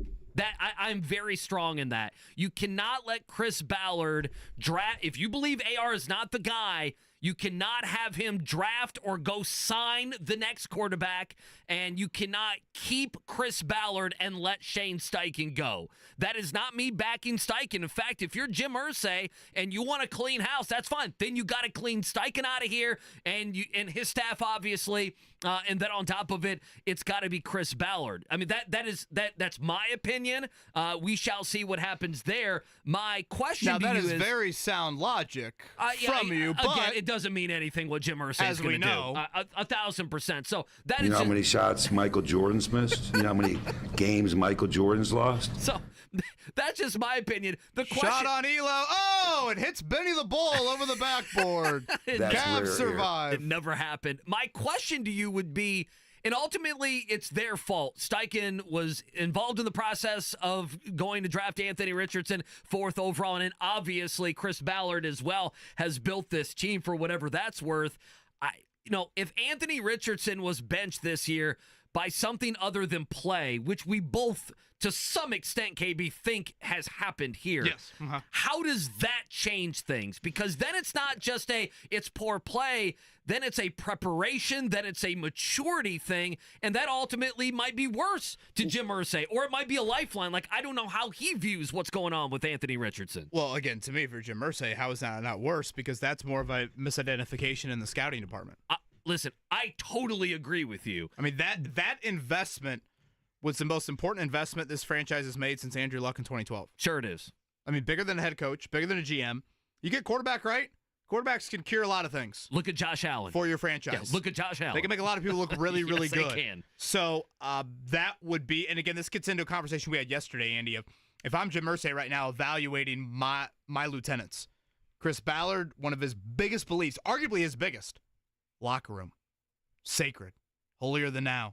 It's I mean, man, it is so special. Well, listen to these guys talk about some of their fellow players in the locker room. Right now. Okay, let's go to Shane Steichen. What is his biggest thing? What, arguably the reason if Shane Steichen coached defense in Philadelphia and had that resume, he's not getting hired here. Sorry to break it to you.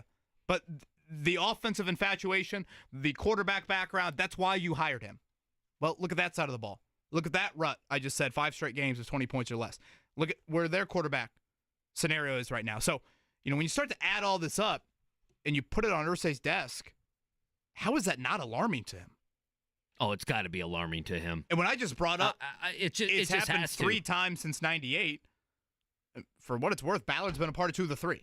So now that means Ballard's been a part of 3 of the 4. I mean, how many lives do you get? Yeah, I think the only thing that will make fans happy if this season continues to go down the way it is, and by the way, there are games, you think of the Patriots and the Giants and the Jets, who am I missing? There are teams here that if you lose to them, it's going to be embarrassing, right? And then you could lose to a team like Denver, who went out and got a rookie quarterback this year, went out a couple years ago, got a new head coach, and they're already passing you or have passed you along with the Chargers in the AFC. Can we take a quick break on the other end? There's, I guess, just a part of me that feels for Shane Steichen just a little bit. I know I probably shouldn't feel that way. We can dive into that, and then Jeff Rabjohns is going to join us at 9 o'clock. Keep it here. It's a wake-up call on a Tuesday on The Fan.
It's the wake-up call with KB and Andy on 93.5 and 107.5. The process of going through the process and grinding through it.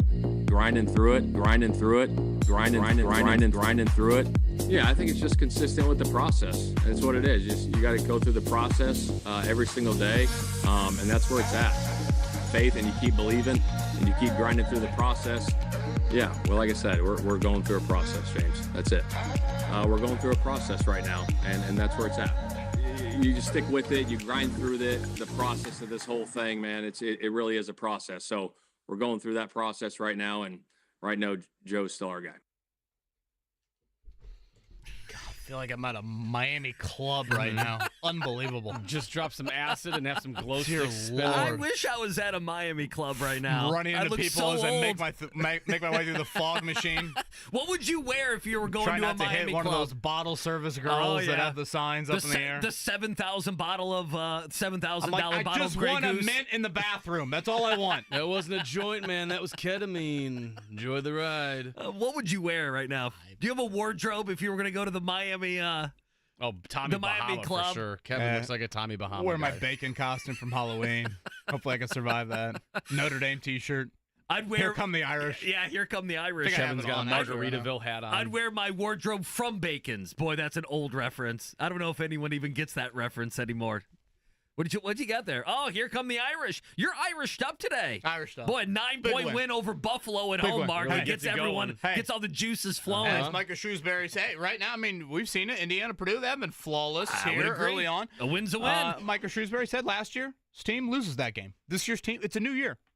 New Did year. he say that? Did he also tell you to trust the process? Top Like 5 Shane recruit Steichen? Nate Ament on campus, by the way, this past weekend. No big deal for Micah Shrewsbury and the Irish. By the way, I know Caitlin Clark, speaking of the Butler game last night, she was there. Off to Florida today. She's got that LPGA Pro-Am. Oh, nice. Coming up tomorrow. Are you going to watch any of that? Apparently, what the Golf Channel has changed everything. Like they're gonna Not a lot of Golf Channel content this time of year, You so don't they're think going all in. So they're going to broadcast Caitlin Clark's round in the Pro-Am, basically, I is believe what's they're going to happening? do some live look-ins, Okay. maybe a mid-round interview. She is paired up with Nelly Korda. Those unfamiliar with the women's game of golf, Nelly Korda is the star. Oh, okay. And so, yes, I am looking forward to that. coming Okay, up. so you'll be watching that. Tomorrow morning, Jeff Rabjohn's in 10. Again, Indiana. We'll see where they're at. Week 2 of these college football rankings coming out tonight, 8:30 to 9. And obviously, we'll talk a little hoops with Rabby. But you feel sorry for Shane Steichen. Okay. I think one of the conversations, and you brought it up, was, Shane Steichen has been,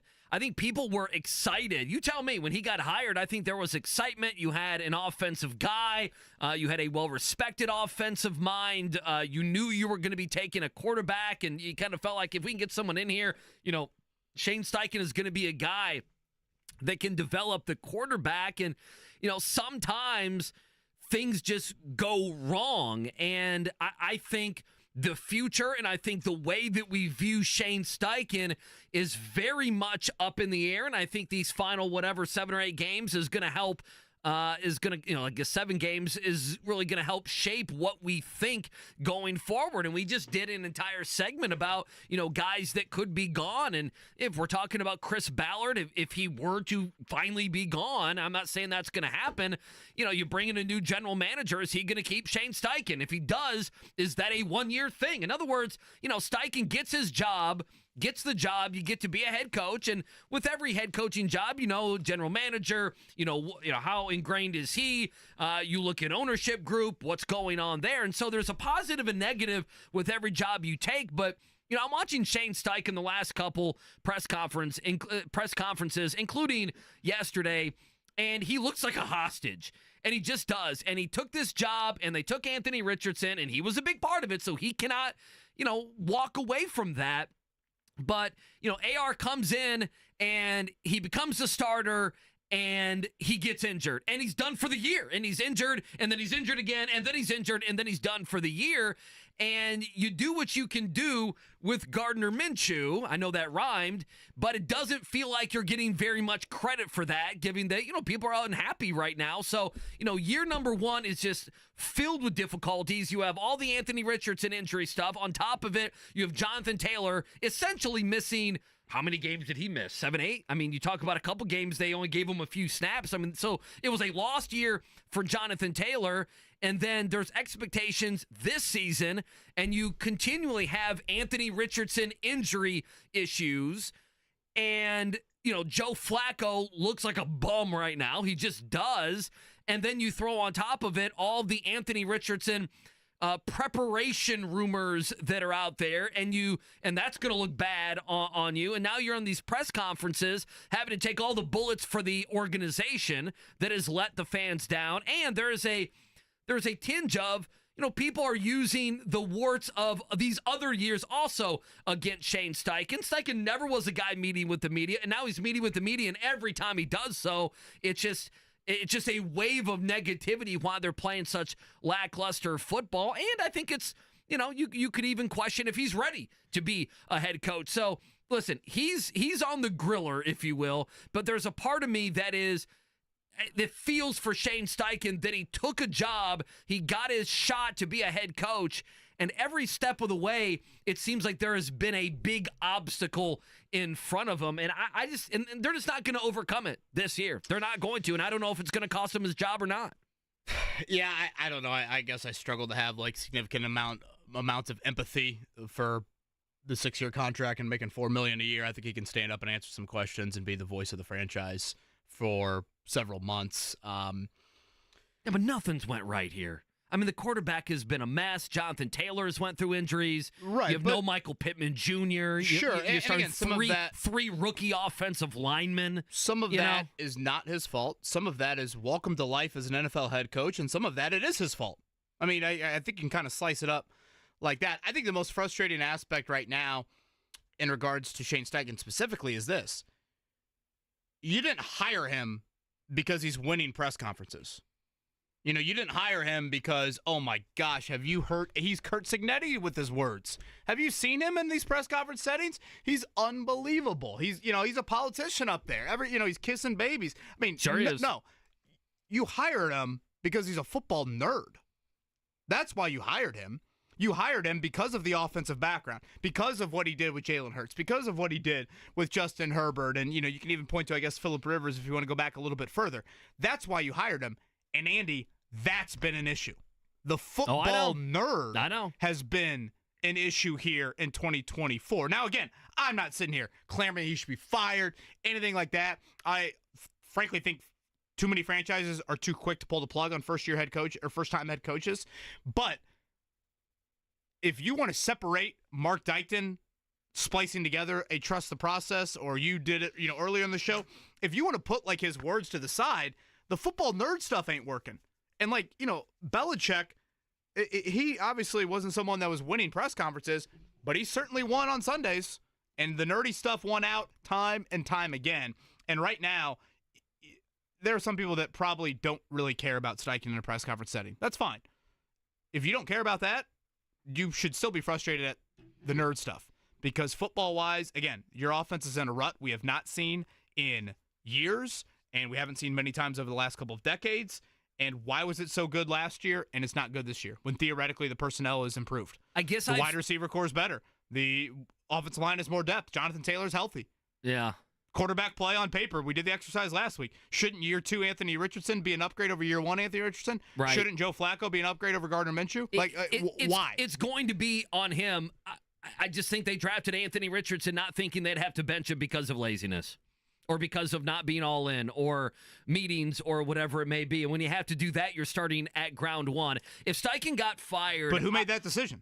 No, 1,000%. I mean, you can't act like, all of a sudden he had no say in Anthony Richardson. I mean, they had private workouts with him in Florida. You met with him. I mean, that's I'm just saying nothing's went right for him in a year and a half. Right. And what I'm saying is... Injuries, all some the of Ballard that stuff. is not under his control, and some of that was in his control. If he got fired, people would think better of Shane Steichen than the Colts organization. That doesn't... I probably don't disagree with that. And again, I don't think he should be fired, but I'm not sitting here acting like, we should just feel absolutely sorry for the man based off how the operation's gone here in 2024. You ready to talk to Rab Johns? Let's do it. All right, so college football playoff rankings tonight. Where should the Hoosiers be? And plus a little basketball talk as well. Jeff Rab Johns, he joins us next. 9 o'clock hour on The Fan.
It's the Wake Up Call with KB and Andy on 93.5 and 107.5. The Fan.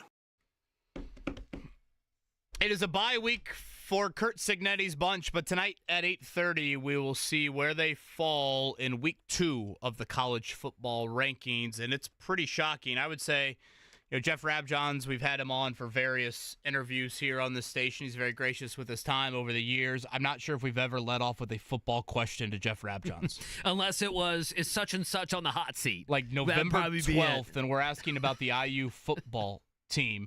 Rabbi joins us now. Rabbi, good morning to you. Good morning. Good morning. Numbers-wise on the website, I might be a nerd about this. If you post a story on football versus basketball right now, is it close at all? Are we still in basketball heaven, or has Curt Cignetti made the clicks become closer together?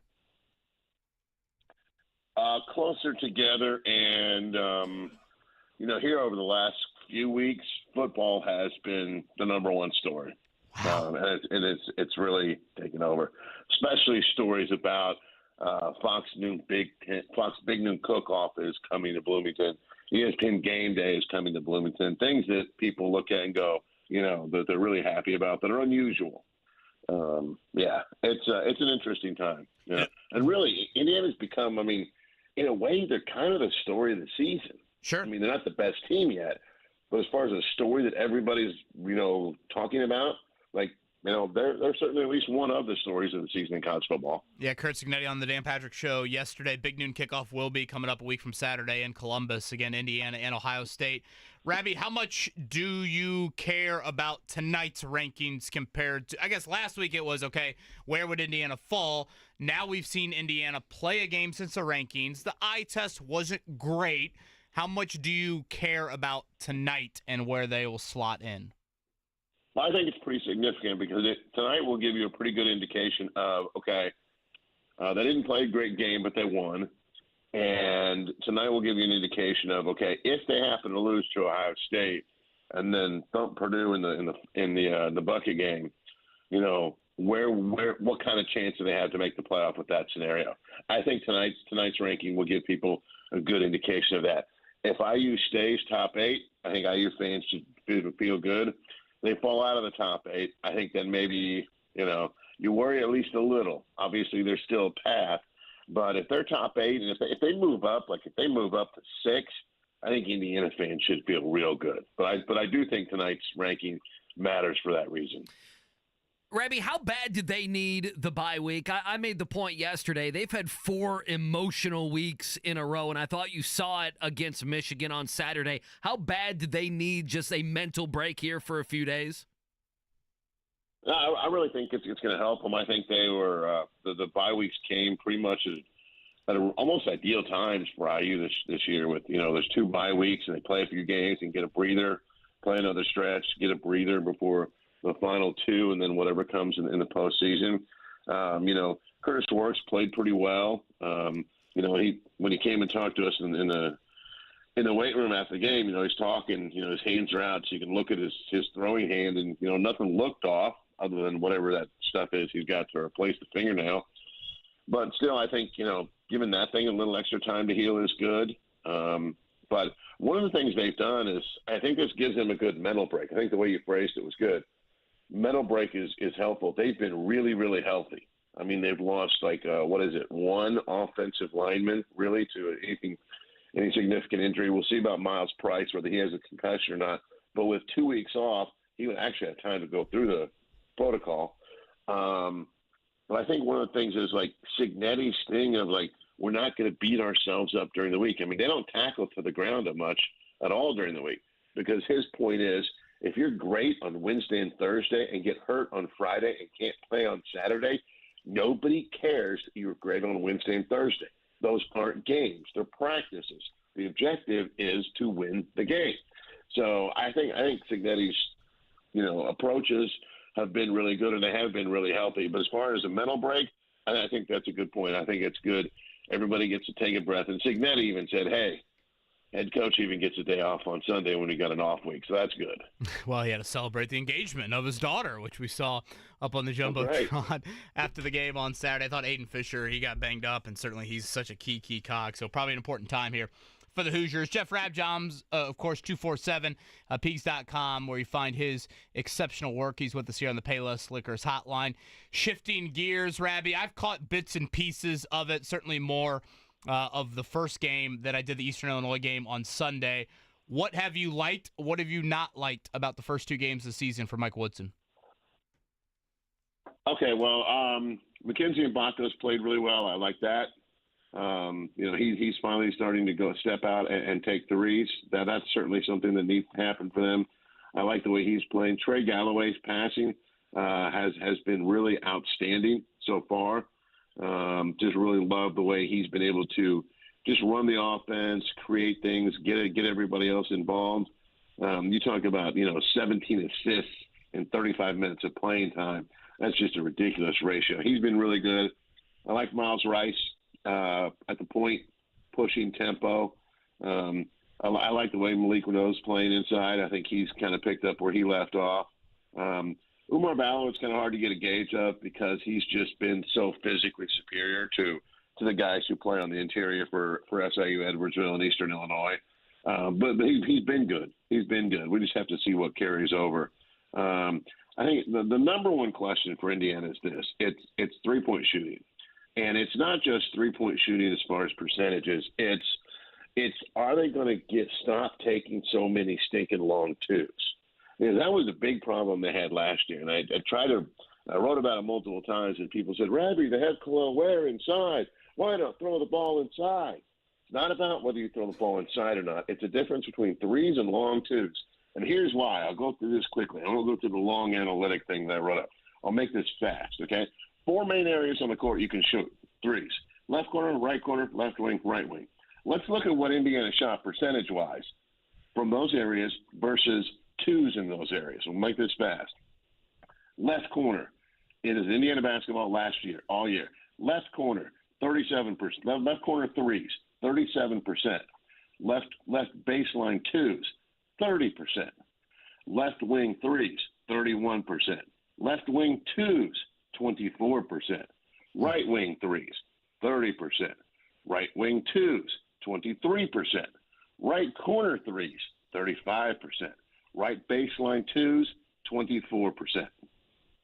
That's the biggest thing for Indiana. They have to eliminate those. I mean, doesn't that explain it pretty clearly? Sure. Yeah, it does. Yes. Yeah. I mean, it's just, and especially when you look at, Trevor Andershock, who works with us as well, he put together a whole shot chart, and you look at it visually and you go, oh, duh, I get it.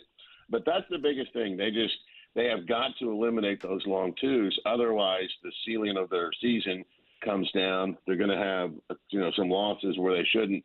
But the good thing for them is, with Miles Rice, with Kanan Carlisle, with Luke Goody off the bench, with Trey Galloway off the bench, with Wade McKenzie and Bakos shooting, with Gabe Cupps even off the bench, with Malik able to pick and pop. He had a really good trail three in the exhibition game at Tennessee that capped their 10-0 run that really, won them that game. He can do that here and there.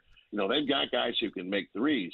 They just have to take more of them. That's the biggest thing. They have to take more of them. So that's the thing that I'm waiting to see. And really, you need to get about 10 games of data to have a real opinion. But I have been encouraged that the numbers of attempts for Indiana have been going up. I still think they need to get a lot closer to somewhere around, really what they need to do is aim for around 25 threes a game.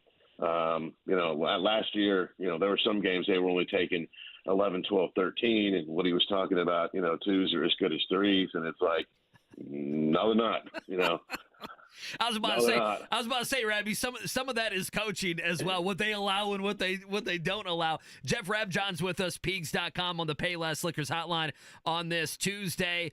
Any worry early on here? Kanan Carlisle just 6 points over 2 games.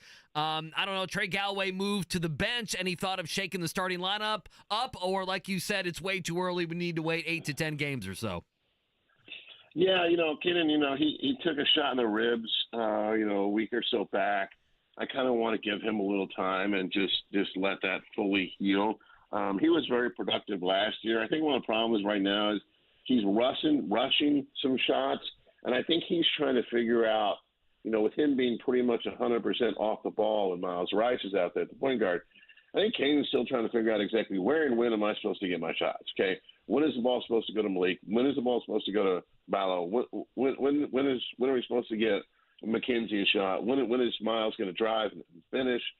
And then where do my shots need to come from? So I think they're trying to figure stuff out. And it's funny, I was talking to a high major assistant coach last night, and he was talking about how silly it is that there's an AP poll, because I vote in the AP poll.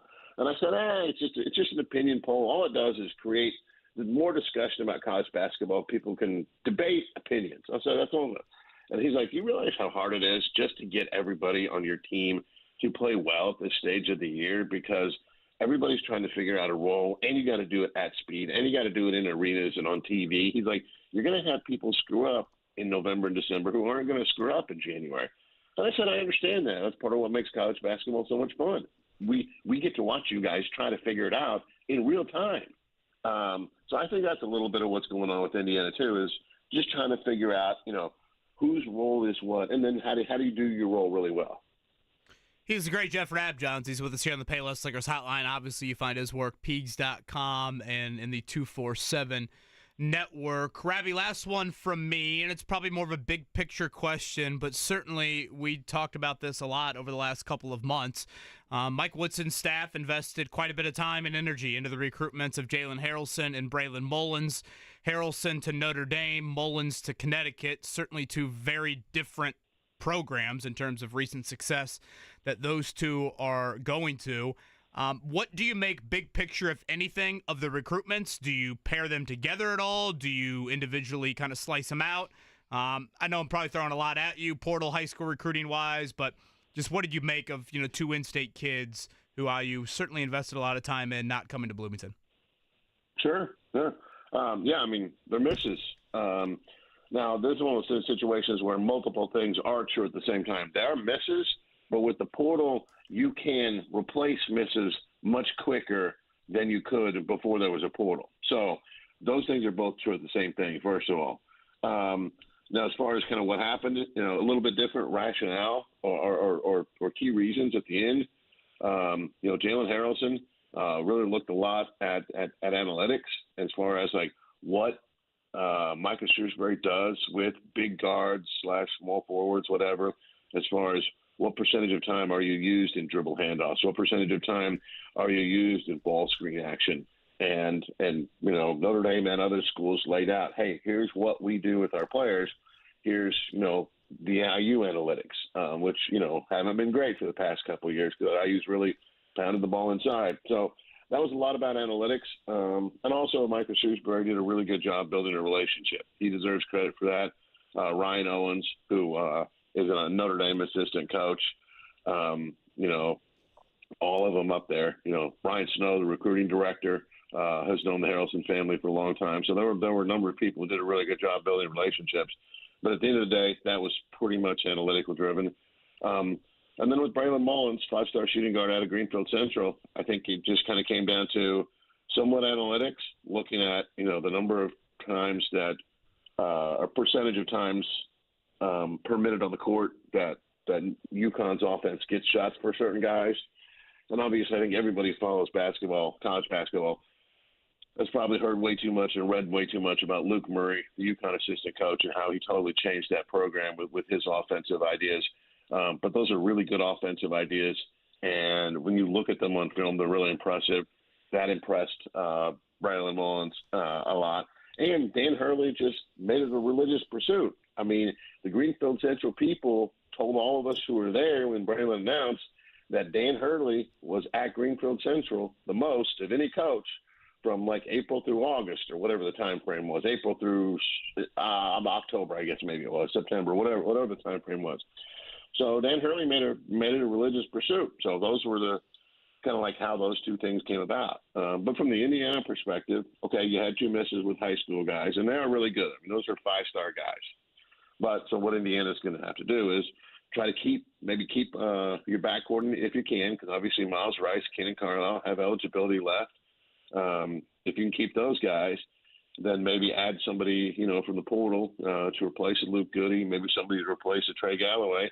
you can still be really good next year. So that's kind of the way it worked out from both perspectives, the perspective of the recruits and from the perspective of IU, kind of like what's next for them right now. Interesting stuff. As always, Jeff Rabjohn's tremendous with that info, not only on the football front, basketball front, but recruiting as well. Rabby, hope all is well, man. Thank you for the time. We'll be looking forward to, I guess, a quiet football week, but Indiana welcoming South Carolina in coming up on Saturday. Hey, real quick, and I got to go, for the Notre Dame fan there in the booth, Notre Dame is one of the schools that has a legit shot with top 5 prospect Nate Ament. Not every school involved has a legit shot. You're Irish, too. It's going to take a while to play out. But he and his camp like the way Micah Shrewsbury coaches. Oh, look at boy. the smile Rabby, Kevin you did in it. his face. Oh, my goodness. Rabby, I just got excited in a place I usually don't get very excited in at 9:17 in the morning. Wow. Thank you. All right, talk to you, boys. Thank you for there that. we go. Okay. Rab Johns leaves me and Mark with that. Yeah, with thanks. that nugget. How about that? Come on, Rab Johns. Boy, I had to back away from the desk after I heard kidding. that one. Jeez. Can I react to 3 things? And Well, they're all, how about the last part? Listen, You're never already mind. reacting good for enough of all of us. I know. What's the kid's name? Nate Ament. Okay, I want to start paying attention to this guy Visited big for time. the Florida State game. Okay. Legit shot. Was told after Harrelson that we're all in on this kid. This is the last kid in the recruiting class. It's filled with top 100, top 150 players. Yes, of course, it Jalen is. Harrelson being the star of it. I like it. Jeff Rabjohn's making me feel hot and bothered here on this Tuesday morning. I mean, I've never said that before. He had Virginia on his list. So Tony Bennett leaving a couple weeks ago. Not bad for Micah Shrewsbury. Get him out of the way in his boring-ass style of play. I like that. Get him out of the way. 3 things can I react to? Breaking news from 93.5 and 107.5 The Fan. About Jeff Rabjohn's here. I knew You settle down over there, sir. I knew Mark saw Mark's this. going to hijack the segment here. Go ahead. Shane Waldron has been fired as there Bears we go. offensive coordinator. Happy days. Now Matt Eberflus is starting, please. Well, you got 7-8 weeks, and then you'll get No, Matt get him out. Eberflus. So Thomas Brown will take over as OC for Caleb Williams there. That was Frank Reich's OC, right, in Carolina last year? I believe Was that's it? correct. Great. Yes. Mm-hmm. With the Rams. Smooth sailing. Great, Sean Mark. McVay coaching True prior to that. That'll help. Support and develop. That's what we got to do with these young guys. Ugh. Little adversity here for Caleb Williams early in his career. What do you got on the Rap Johns front? Okay, 3 things. Because I thought there were several interesting things he mentioned. There were. Number one, mostly on the basketball side, and the one's a little selfish. Number one, the thing in the last couple weeks, I would say couple months, that I've had to learn is this Ryan Owens guy at Notre Dame. Yeah, great human. Okay, so that's number one. So Rabby mentioned Ryan Owens. Yeah, I just wrote that down that, I feel like I've had to do my homework on the Notre Dame assistant coach. He seems to be quite the recruiter there, okay? So that's number one. Number 2, I do love that Mike Woodson cannot just give up the long 2. There's something about post play and long 2s. You're going to be able to move Woodson a little bit to take 3s, but he ain't ever going to buy in. It's the ex-girlfriend you visit on Instagram just a few too many times. He is never going to give it and Let say, me just check the stories, see what they're up to. See how the stories are going. I want to make sure she's doing well. Yeah, I'm sure. So that's it. And then the third thing, the kid, Braylon Mullins, who went to UConn. Yes, he mentioned Luke Murray. And so I have some personal experience here. Luke Murray is, the actor. Bill Murray's son. Is Bill Murray's son. Right. So Bill Murray will be. we always see the crowd shots when they have UConn games. He goes to like almost every game, right. Okay? And he went to many games. Where did Luke Murray? I covered him for a couple years at Louisville. He was under Chris Mack. Yeah. Xavier part of so that, right? What's funny about it is Luke Murray is having a lot of success at UConn. He is getting a lot of love for recruiting, for his offensive prowess and all that. The reason I find that funny when Rabby mentioned that was Chris Mack used Luke Murray as the fall guy. He was the fall guy assistant. He was the fall guy assistant was Luke Murray, and him and Mack got into a shouting match when they got fired. Like, it was a shouting match. And so he got fired, and that's when Dino Gaudio secretly taped Or Chris Mack secretly taped Dino Gaudio and the FBI got involved, and that's how Chris Mack got fired. Luke Murray said, how about this, big boy? I'm going to go to UConn. And watch what Dan Hurley and I are going to do. Yeah, I'm going to go win a third national title, and I'm going to recruit 5 stars and be known as this great innovator of offense. It's interesting how things can work out. Obviously, I'm going to be biased towards Notre Dame basketball, but I did find the Jalen Harrelson recruitment interesting in the aftermath of it when Harrelson was kind of explaining his decision and said that, something that he was struck by in the recruiting process was, and again, tactics with how you recruit, endless stories of, how high school kids, whatever, are wooed to a particular school. He said what stood out to me about Micah Shrewsbury was when they went over highlights of Jalen Harrelson, it was lowlights of Jalen Harrelson. I love that. Things he didn't do well. It was. That's great. What do you need to work on? Sure. What do you need to improve on? And again, I'm biased with this, but those probably saw during the NBA Finals Jaylen Brown's locker room celebration with Micah Shrewsbury after the Celtics won it all. Again, he was on Brad Stevens' staff back in the day. It was like a genuine moment of like Jaylen Brown was as happy to see anyone as he was to see Micah Shrewsbury, and those are things that again, when you're Notre Dame, you're not going to have the same sort of resources that some of these other college basketball programs have from an investment standpoint. But, Harrelson pointed out, all the other film sessions were positive. And I thought he enjoyed that. Now, not every kid's going to fall for that. Obviously, there are some that say, sure, no, I want you. And some guys aren't one and done. See, this kid might be a one and done. Right. I want you to celebrate me, but interesting. And, boy, I don't know if I love to hear, if I'm an Indiana fan, that Dan Hurley made more visits to Greenfield Central than Mike Woodson did. I can tell you that I would not. I know there's a private airport right there in the Greenfield area, but still, that's a rough one. Stores to Greenfield versus the drive up 37? There is, and this state fits the mold. There are some states, and Indiana is probably the top of the list. In-state kids you treat a little bit different, right? Sure. Don't you feel like Indiana fans feel that way? Yes. Hoosier fans are like, we don't care about anything else. But wait a minute. Why? You may not get the kid, but you should see him and be at more games and practices than anybody else. And it shouldn't be a guy who's up way at the top of the country who's in the Northeast at UConn. Important inroads, certainly, on that end. All right, thank you to Jeff Rabjohns for that. Him and Rick Carlisle will have those up on the podcast. We'll push the pop quiz a little bit later. 239-1070 coming up. The Jiffy Lube oil change at 9:45. Let's go ahead with the morning checkdown. The morning checkdown on 93.5 and 107.5 The Fan. All right, let me give you a couple from Shane Steichen yesterday. Obviously, Joe Flacco announced he's going to be the quarterback Sunday in New York, taking on the Jets. Steichen was asked, why are you sticking with Flacco? Joe's a veteran guy, like I've said. He's had 2 games that he'd want back. But again, he goes out there, throws some good passes. Obviously, the interceptions, there's, 3 of those. There's 2 that he'd want back.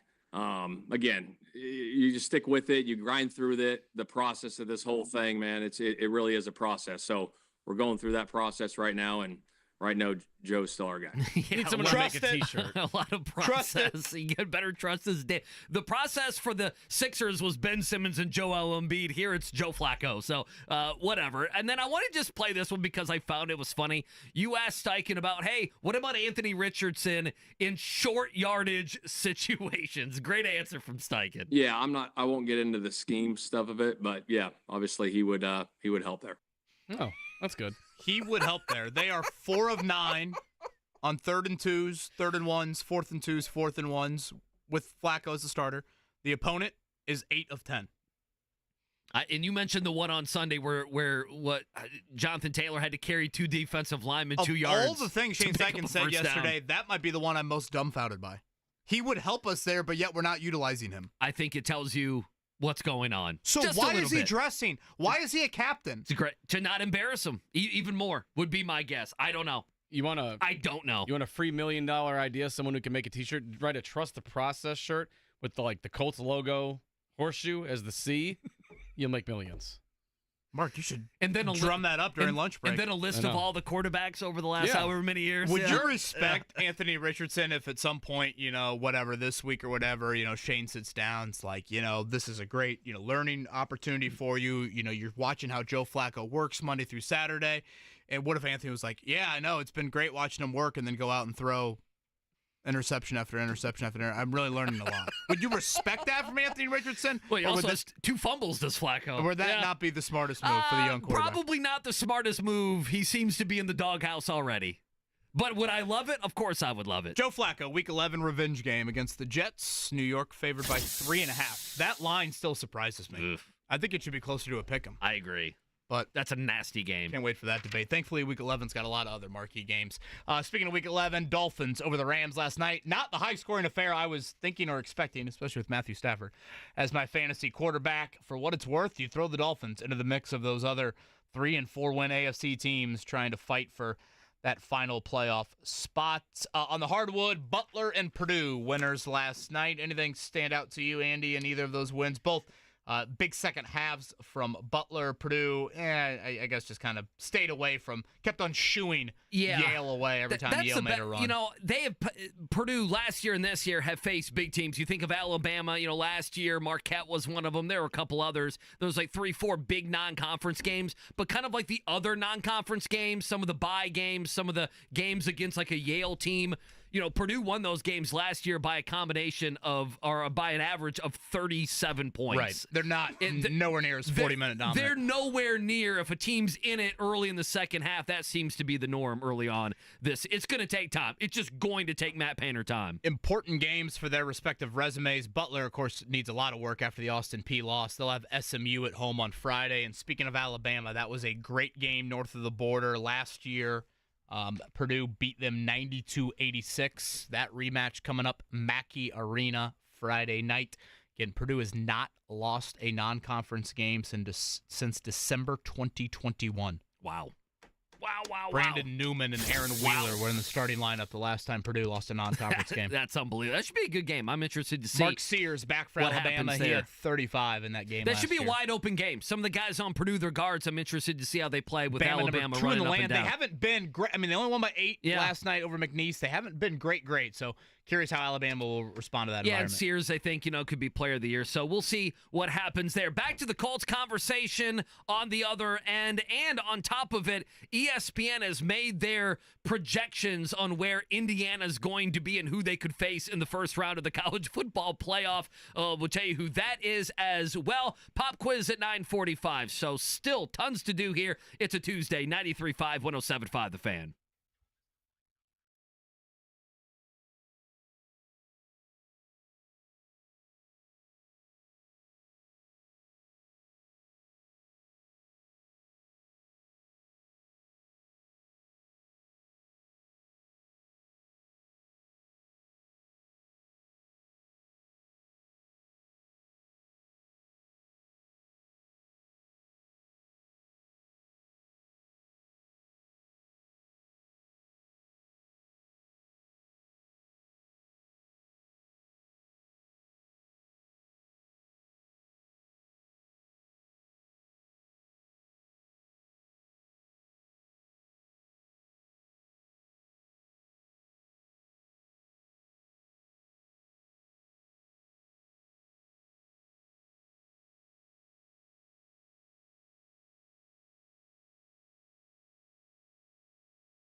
It's the Wake Up Call with KB and Andy on 93.5 and 107.5. The Fan.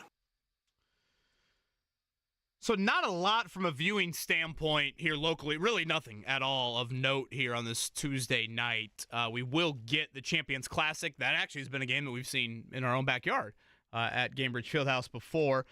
That is down in Atlanta tonight, so that'll be number 1 Kansas against unranked Michigan State at 6:30. The 9 o'clock game is number 19 Kentucky, number 6 Duke. So, Andy, in between those two games, we'll get week 2 of the college football rankings. Indiana football fans should care about what tonight? Okay, so, I mean, Rabbi thinks they should, climb a couple spots here, and I think they will. To me, 8 in the rankings, 9 in the bracket was their spot last week. A trip to Knoxville. That's what they had last week. Yes. I mean, I think for me, what will be interesting is what do they do with Miami? Miami has flirted with disaster all year. 4 or 5 times this season, and then Miami lost to a whatever Georgia Tech team. So, for instance, Heather Dinich at ESPN believes at 9-1 that Miami will still be the 4 seed, and obviously still leading the ACC. They will still get one of those buys. I don't know if I buy into that, but that's going to be interesting. And then for me, if you're looking at Indiana and you think that they are going to be at best, and I do, the 3rd Big Ten team, and again, I think the Big Ten and SEC are absolutely going to push for 4 teams apiece, but if you believe that Indiana is the 3rd Big Ten team, are they in these rankings? That to me will be very interesting. They would be on the road last week. This week, there's a chance that they would actually be in a matchup. I want to get to that in a second. The last thing would be some of these back-end SEC teams. What do you do with 2-loss A&M? What do you do with Ole Miss, who was left for dead after losing to Kentucky? They come back. They didn't beat Georgia. They destroyed Georgia last week. So Ole Miss, Texas A&M, they already respect Alabama. Do they respect Alabama enough to have them jump some teams that have 1 or 2 less losses than them? I think that will be interesting. And we mentioned Indiana last week being a spot ahead of BYU. BYU was more than fortunate to get the win at Utah over the weekend. Utah's AD came out and said the game was stolen from us. I'm going to call the Big 12 office and everything else. That was awesome. There was bad officiating there, but in the end, BYU went on the road and got what I think is a pretty sizable win. So what do they do with all these teams? Heather Dinich of ESPN believes that Indiana will stay pat at number 8.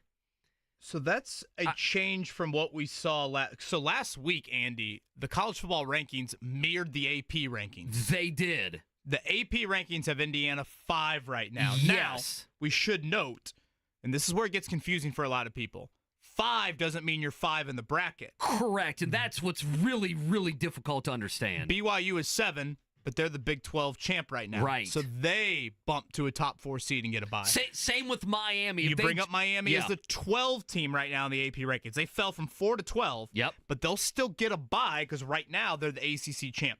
The biggest thing for me tonight, and I don't know if we'll feel it tonight, for Notre Dame, we probably will. Because Notre Dame's already got the 1 loss on the resume. Yep. And it's the awful loss. They've got some good wins, but it's the awful loss. Indiana might be in this boat in 2 weeks, but for now they're not. How do they rate the 2-loss SEC teams? And let's just play out these AP poll right now. Indiana's 5, okay? Notre Dame is at 8. Behind them is 2-loss Bama, 2-loss Ole Miss, 2-loss Georgia. Let's say Georgia beats Tennessee this weekend. Tennessee, who is 6 right now, they would have 2 losses. Yep. So when you look at these rankings, you could have 4 2-loss SEC teams right there with Notre Dame at 8. If Indiana loses to Ohio State, which I don't think is a guarantee by any means. I have not been impressed with Ohio State a whole lot. I don't think this is the same Ohio State team we've seen in years past. I think Indiana can go to Columbus and win that game. But having said that, let's just say that they lose. How would they start to rate the 2-loss SEC teams against the 1-loss Notre Dames and the 1-loss Indianas? And it might not mean as much to making the playoff, but it could impact hosting a playoff game. Again, you got to be a top 8 seed to host a playoff game. So for Indiana tonight, they're probably going to need to be 6, and I think that's where Rabbi kind of mentioned them earlier, to be a host for the round 1. Again, round 1 is 5 versus 12, 6-11, 7-10, 8-9, all on campus sites. The top 4 seeds, they get a bye to the quarterfinals. All the quarterfinal games and beyond, they're on neutral sites. So I guess for Notre Dame's sake tonight, Andy, how do they compare to the 2-loss SEC teams? And then that could be a little bit of a fortune tell for Indiana down the road. Now, granted, Indiana's 1-loss resume will be, if indeed they lose a game, will be different than Notre Dame's 1-loss resume. 1,000%. You and I did this exercise last week. The strength of schedule. It's the strength of significant. schedule versus the horrible loss for Notre Dame versus the quality loss for Indiana, theoretically. So all of this, I think, will be very interesting to watch unfold as we get to these Tuesday nights here in November. Yeah, and listen, if they are a 1-loss team, whether that's a close loss against Ohio State or a blowout loss, and I just don't think that's going to happen with Ohio State, how they've played, but also I trust in the toughness, Rourke, the way Indiana could run the football, and I just don't think Cignetti's going to lose 38-10. I just don't think that's going to happen. If you lose one game and you're Indiana, don't get too upset. One of those 2-loss SEC teams will be ahead of you. It's just going to happen. I'm telling you right now, this is set up for the SEC. It's going to happen. But here are just 2 different scenarios. CBS right now they believe Indiana tonight will be the 7 seed that would play the winner. So it'd be the 7-10 matchup in Bloomington. Okay, which that's what the AP poll has right now, because AP poll has them listed at 5, which agreed. Again, you knock them down 2 rungs because the Big 12 champ, agreed. The ACC champ, get the that bye. They would host Georgia. Would be the game in Bloomington. The Can winner. you imagine? The winner would stop it. Georgia freaking football. Yeah, Kirby Smart at Indiana freaking football. I know. In a playoff game. Kirby Smart rolling into town, into B-town. Is this real life? And then the winner would go to would play Texas. Did you see? I don't think this kid played very much, but did you see the kid from Georgia? Yeah, I got a buddy. Remember the buddy of mine who we went to the Tennessee-Georgia game with? Yeah. He lives in a suburb well north of Atlanta. The kid's parents live in the neighborhood. Okay, so this kid was caught celebrating with the Ole Miss people because he knew Ole Miss people and players. And so he hung around the field, and he was caught kind of jumping around when all the students were jumping around. Kirby Smart said it was a stupid thing to do. Of course, Kirby Smart's never talked in public very much about his team getting arrested for driving too fast, but that's a whole different discussion. I did think about that, but it is hilarious video. It is. So 7-10 is the other matchup, and we got to take a break. The other is Indiana would be an 8. Could I ask Mark to do some homework in the break? Well, sure you can. Oh, sure. Mark, I need an Indiana-Purdue line. What is the projected line for Curt Cignetti hosting Ryan Walters and the Boilers here in a few weeks? I don't know, but I'll take IU if you want to take Purdue for the 5th time. It might Should we all guess? Might be in the 30. I mean, it's at least 28.5. It's at least. It's probably in the 30s. 31.5.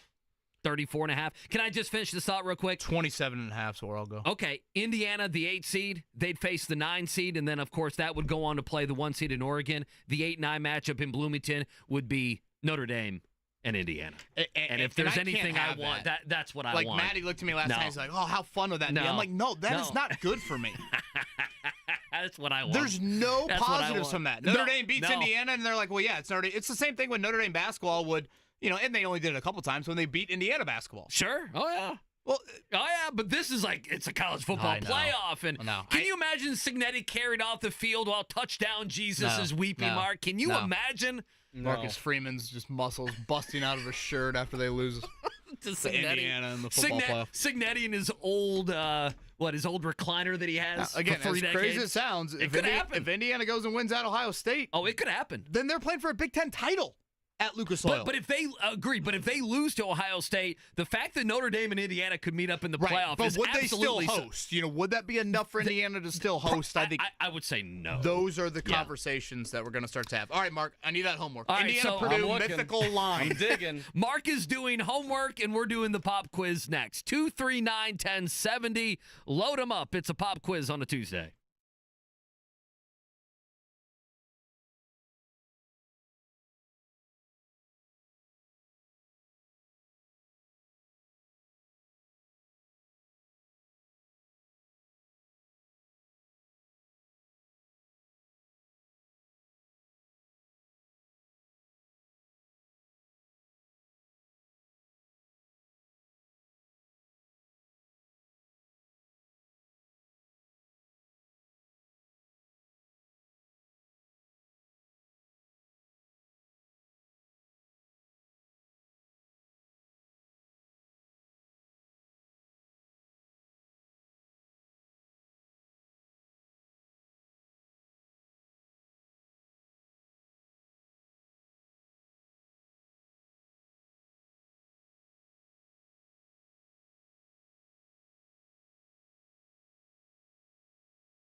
Can you handle the pressure? Sharpen your pencils. It's time for the Pop Quiz with KB and Andy. Brought to you by Jiffy Lube, Indiana's favorite oil change since 1985. Well, I feel like I'm in some of my teaching days here, as I told Mark Dykton to do homework, and Andy Sweeney, guess what he brought back? No, dog ate my homework. No, the dog ate the homework. I would tell you, teacher, this homework assignment is too far out. I can't get the work done. Or maybe you're just not a degenerate enough. Andy Sweeney has drummed up Swiss something bank here. accounts maybe and Didn't find even something. ask Andy for this. So before the break, we said, all right, give us a mythical Indiana-Purdue bucket game betting line. That game 2 weeks from Saturday. I mean, we can find betting lines on anything. I know. You know? I know. Listen, I'm with you. What hour will Donald Trump's first dump of the White House will be coming up in January? That's you where find your betting mind lines went? on anything. Boy, Rap Johns mentions a possible prospect for Notre Dame, and you go in the gutter, sir. Oh, man, I can't that's tell you great. how happy that made me. My sheer joy when he said that out loud. Andy Sweeney, you've got a mythical Indiana-Purdue line. It's not real, that's for based sure. off the great Jeff Sagarin's rankings. Exactly. So I'm just looking at the Sagarin ratings, and a lot of times the Sagarin ratings and the Vegas line will be roughly the same. So right now, with home field advantage for Curt Cignetti and the Indiana Hoosiers, they have a number of 87.19. And right now, poor Ryan Walters and Purdue, who, by the way, they're number 110 on Sagarin's ratings. They're just a few spots ahead of Incarnate Word. How many teams are there? There's only, like 130, right? 130 something? Well, yeah, he let me see here. I don't want to get bogged down too much, but yeah, I mean, in short, yes, I would have to look up the exact number of teams. So 87 for IU, and what's he got for Purdue? 60.14. So roughly, I was right there. Yeah, so roughly the line right now would be 27. I said 27 and a half. And I believe that Curt Cignetti, especially if they're coming off a loss, and, if the committee drops them down if they lose to Ohio State, and given that Purdue stinks, I think Curt Cignetti will absolutely try to run up the score on Purdue. And so if you gave me anything, I mean, if you gave me less than 4 touchdowns, I might put the mortgage on it. I'm being serious. I want Kevin to go quadruple down on Purdue football. Could you right imagine if Purdue pulled off that upset? Do it, Kev. Would for Purdue fans, would that equate in any way, shape, or form to the Elite Eight win over Tennessee? Beating your rival. Oh man, you would potentially ruining. You would ruin their season. The greatest season they've had in program history. I get that it's football. It's not basketball. Walters would keep his job.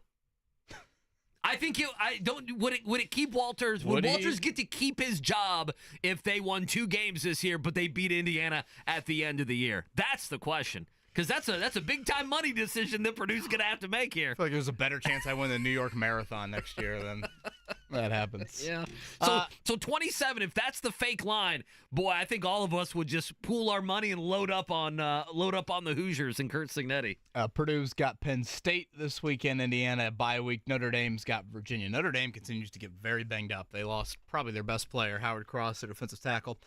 On Sunday, he's going to miss a little bit of time, so we'll see if the Irish can keep it together here down the stretch. All right, let's hit a pop quiz. Andy Sweeney, what do you got, number 1 through 8? Well, are we going to go to Good Jimmy? Oh, are we doing this? I think we're just talking about it because we don't have pop quiz callers. We have people that just want to talk to us about other things. Oh, okay. So we're going to throw one on the air. I love talking with Good Jimmy. So does Good Jimmy want to do the pop quiz today? Does. Jimmy, what's up, man? Let's talk Pacers and play the pop quiz. Well, let's start there. Jimmy, what's up? Pacer talk. Let's go. Hey, good morning, Andy, Kevin, and Mark. As you know, I give equal love to all of you guys. So, even though Kevin talks a little too much Notre Dame for my liking, but that's Amen. Sounds like a bitter Miami Hurricane fan on the other phone line. I am very bitter, Kevin Bowen. You should be. Bitter. You should be. You should. Hey, I love Andy. I love your analogy earlier. I feel like Miami was Max Bowen playing with the Chompers. You just couldn't get the bad things out of our mouth, but anyway, congratulations to Max on picking the buildings. He did, yes. He needed a win to get back on track. We'll see how he does Good here with for the him. Colts Jets pick. You had a Pacer thought before we get to the pop quiz, Jimmy? Yeah, real quick. So I was at the Butler game, as you know, last night, Kevin, and it was great to see Miles and Tyrese supporting the Dogs.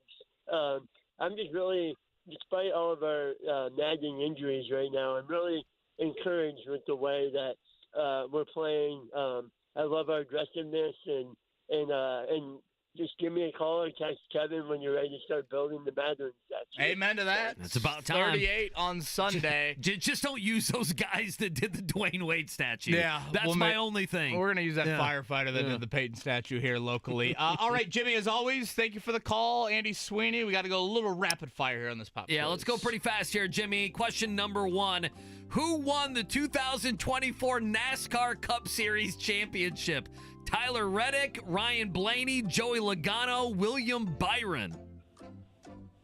You can't tell me that William Byron's not a golfer. I would have lost all the money. That guy sounds like a golfer. SEC golfer. Reddick, Blaney, Logano, Byron. Logano. Look at that. Number 2 here, Jimmy. IU. Obviously, they're one of 4 undefeated teams left here in D1 FBS. Which of the following teams is not unbeaten? Oregon, Boise State, BYU, or Army? Boise State. Can't get anything by Jimmy. No, you can't. It'd be interesting to see where Boise is here as well. Notre Dame plays Army. Yeah, we'll see. All right, question number 3. The first AP poll of the women's college basketball regular season is out with South Carolina. No surprise, you're unanimous number 1. Name the only Indiana school in this week's top 25. Purdue, Indiana, Ball State, or Notre Dame? Notre Dame. Notre Dame beat the you-know-what out of Purdue the other night. Scotty, did you see that? They beat them by 40. Did they really?